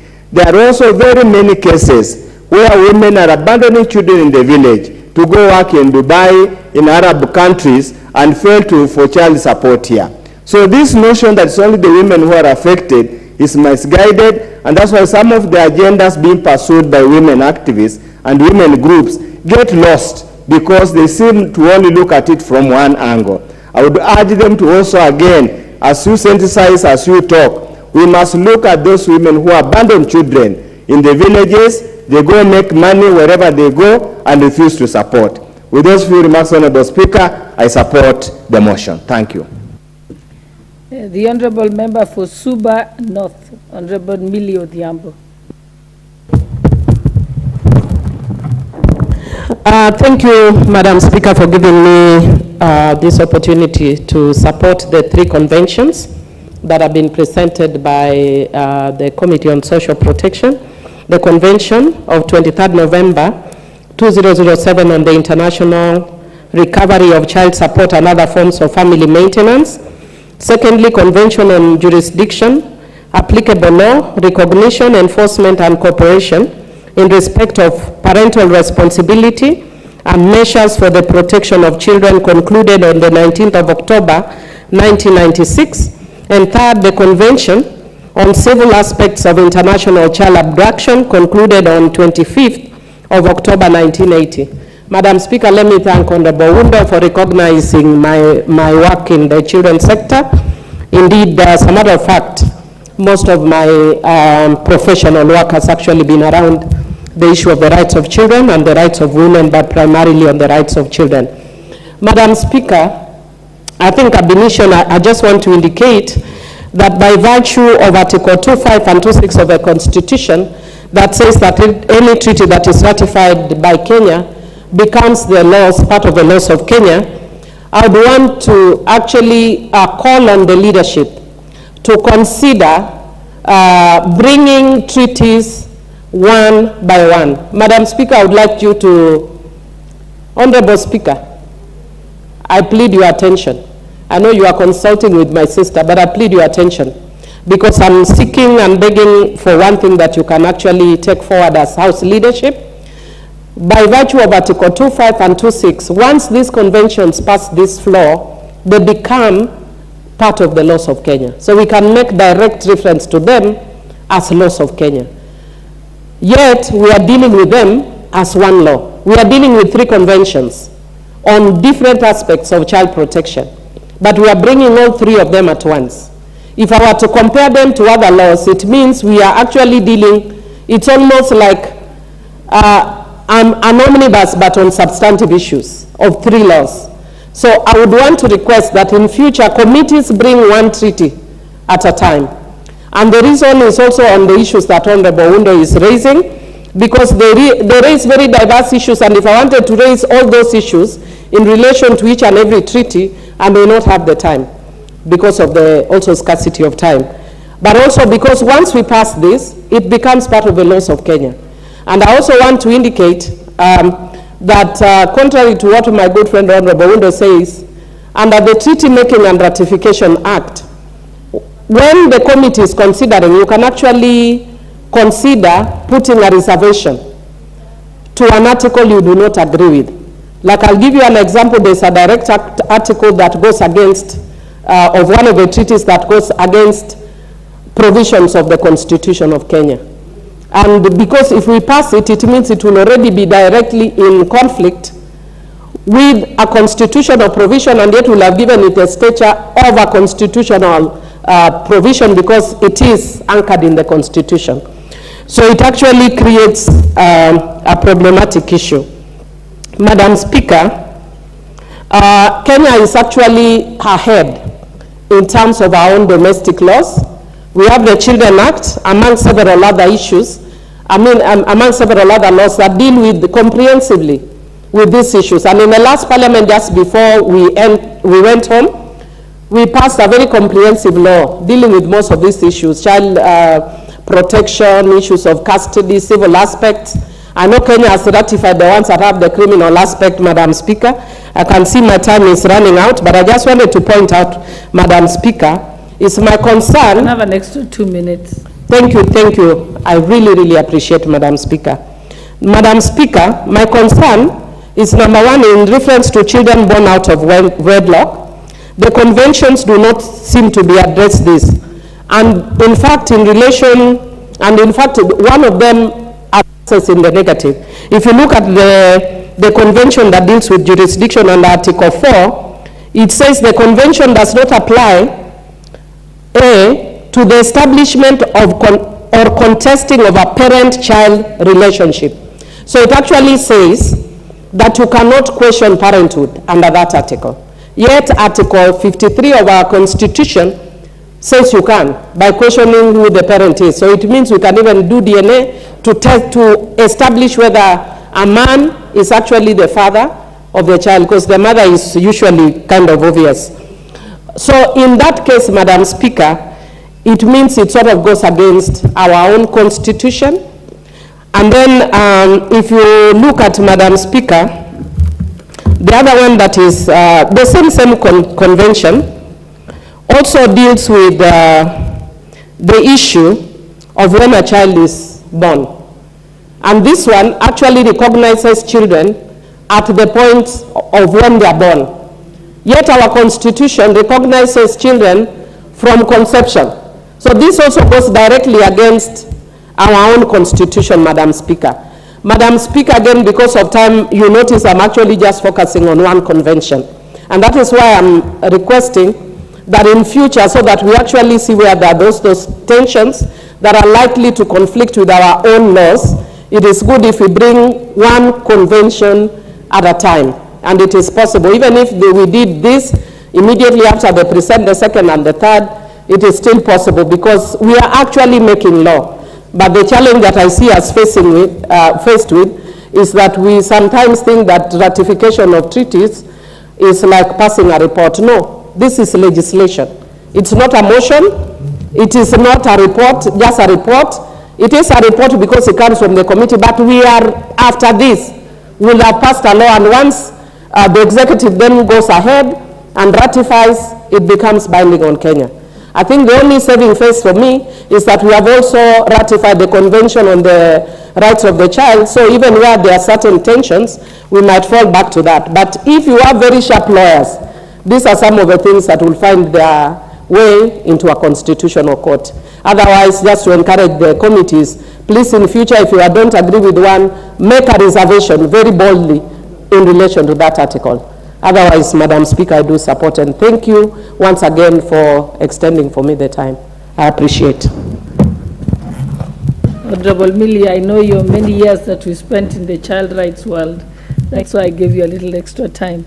But I think I will ask that the clerk's desk takes a note of the need to separate them, and bring that to the attention of the relevant committee. So I think, Honorable Alice Chairperson, it should come back to your committee just to ensure that they are then processed out of here separately. I think that's a good suggestion. Thank you, Madam Speaker. Okay, now I call upon the Honorable Member for Kitui South, Honorable Rachel Nyamai. Thank you, Madam Speaker, for giving me an opportunity also to add my voice on this very important motion, where we are dealing with ratification of these 3 treaties that has been presented by the Committee on Social Protection. Honorable Speaker, let me first of all congratulate the committee, both the Chair, the Honorable Alice Nganga, and the Vice Chair, the Honorable Hillary, for concluding this in the shortest time possible, bearing in mind that this is a matter that has been with Parliament and also with the committee for almost 7 years. So I would like to congratulate them for that. Madam Speaker, I listened very keenly, and I also had a chance to look at the report to the Chair when she was making the presentation, that these treaties will enhance the rights of children, parents, and we know that this is a matter that is happening in our country, where children fail to access both their parents because of one situation or another. The rights of parents not being able to access their children, and not only the women, because we need to look at it both ways. There are also men who may not be able to also access children who are with their female partners. So, and also the rights, Madam Speaker, of children to be taken care, to have education, to have shelter, to have food, to have love, and possibly be able to access all their parents. So, Madam Speaker, I really support this report. I would like to go straight to a matter that was raised by the Chair on the children that are as a result of Thika Road, children as a result of Kibwezi Kitui Road, children as a result of Kenol Sagana Road. Madam Speaker, this matter needs to be taken seriously because most of the women that found themselves in this situation have children who they are not even able to name the parents, the fathers, more so, Madam Speaker.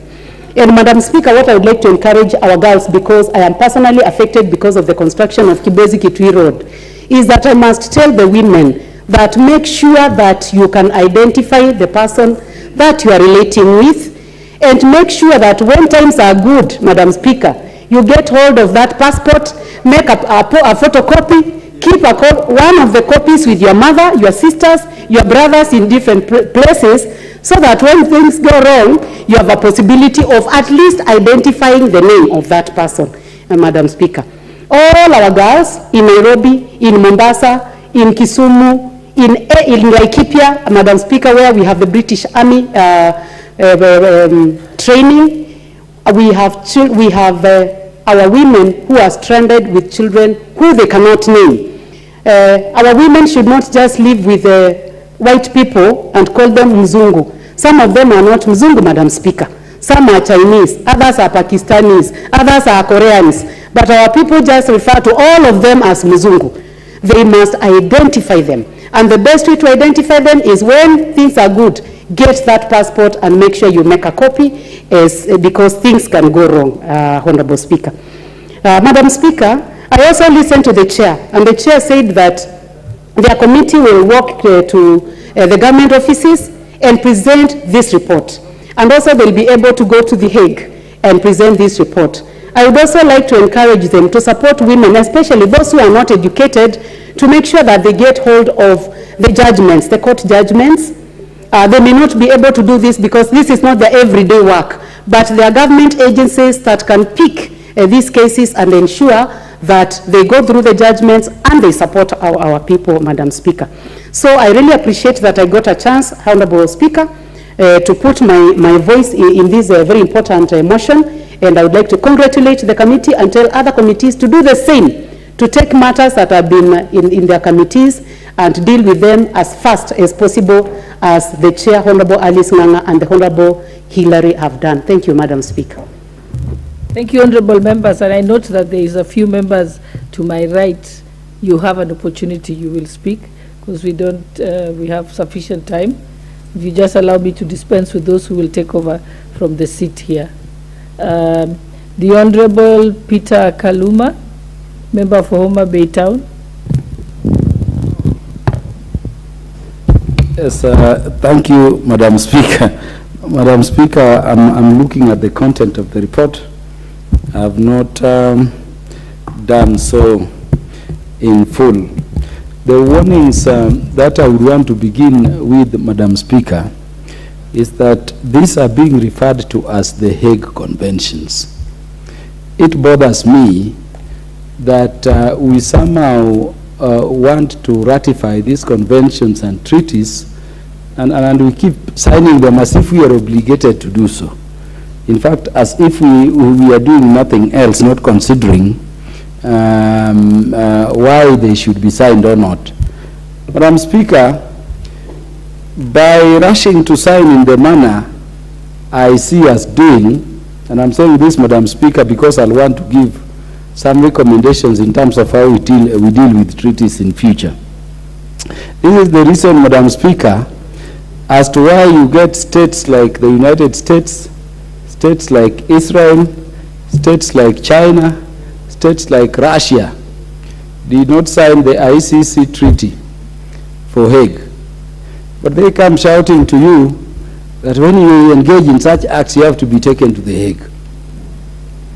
And you remember, Madam Speaker, based on our history, we had the fourth president of the country being tried at the Hague. The current president of the country still has a pending case at the Hague. And by the way, we are not bothered that the states which shout they are after these rights most are themselves not signatories.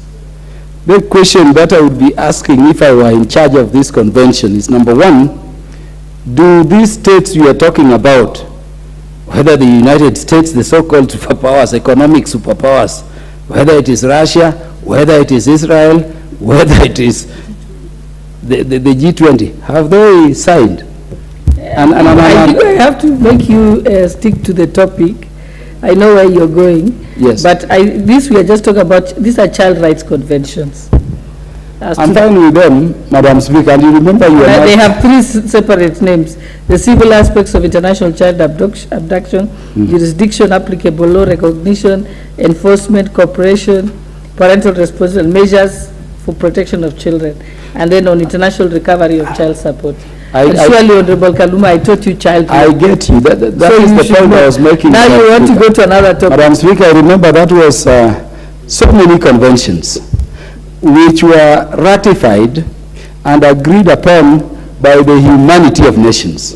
And Madam Speaker, you remember in your children and the law classes, I got straight A's. In fact, I was sweeping marks as a person who understands them. The point I'm making, Madam Speaker, is that howsoever they are called, they are originating from Hague. And what I'm talking to Madam Speaker before we go to the content, because I'm going to the content, is the alacrity with which we rush to sign things. Other states shouting human rights never sign them. And so the question I'm asking to the committee is that before you brought these conventions for our consideration, because this is part of the ratification, as Honorable Mili say, which other states have you confirmed to have signed them? Number two, Honorable Speaker, it is very good nowadays to say children's rights. And on the face of it, Madam Speaker, you know better than me how the realm of international treaties, international conventions is operating now. When they tell you children's rights, they'll tell you all children. But do we bother to question who are all children if it is moving from a child? When they tell you all women in all their diversity, do you know what they are talking about?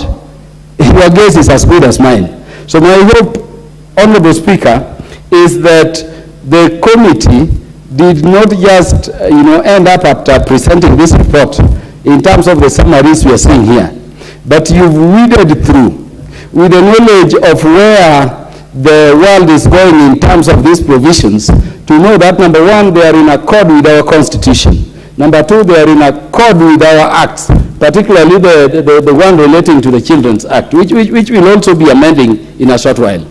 Because I'm not specific to those parts, Madam Speaker, I would thank the committee for bringing this report, but, Honorable Speaker, I would hesitate to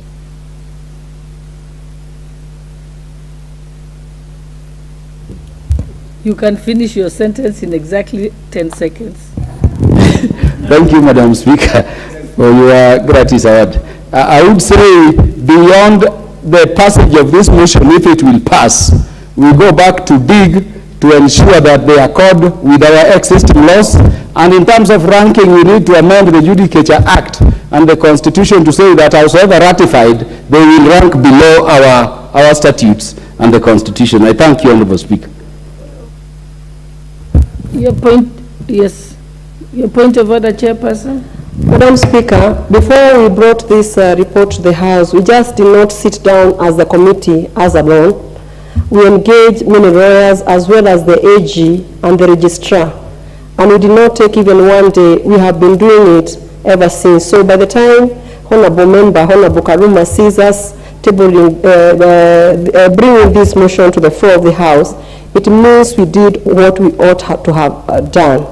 And thoroughly, Madam Speaker, we cannot just rush things. We know this is a house of laws, and laws are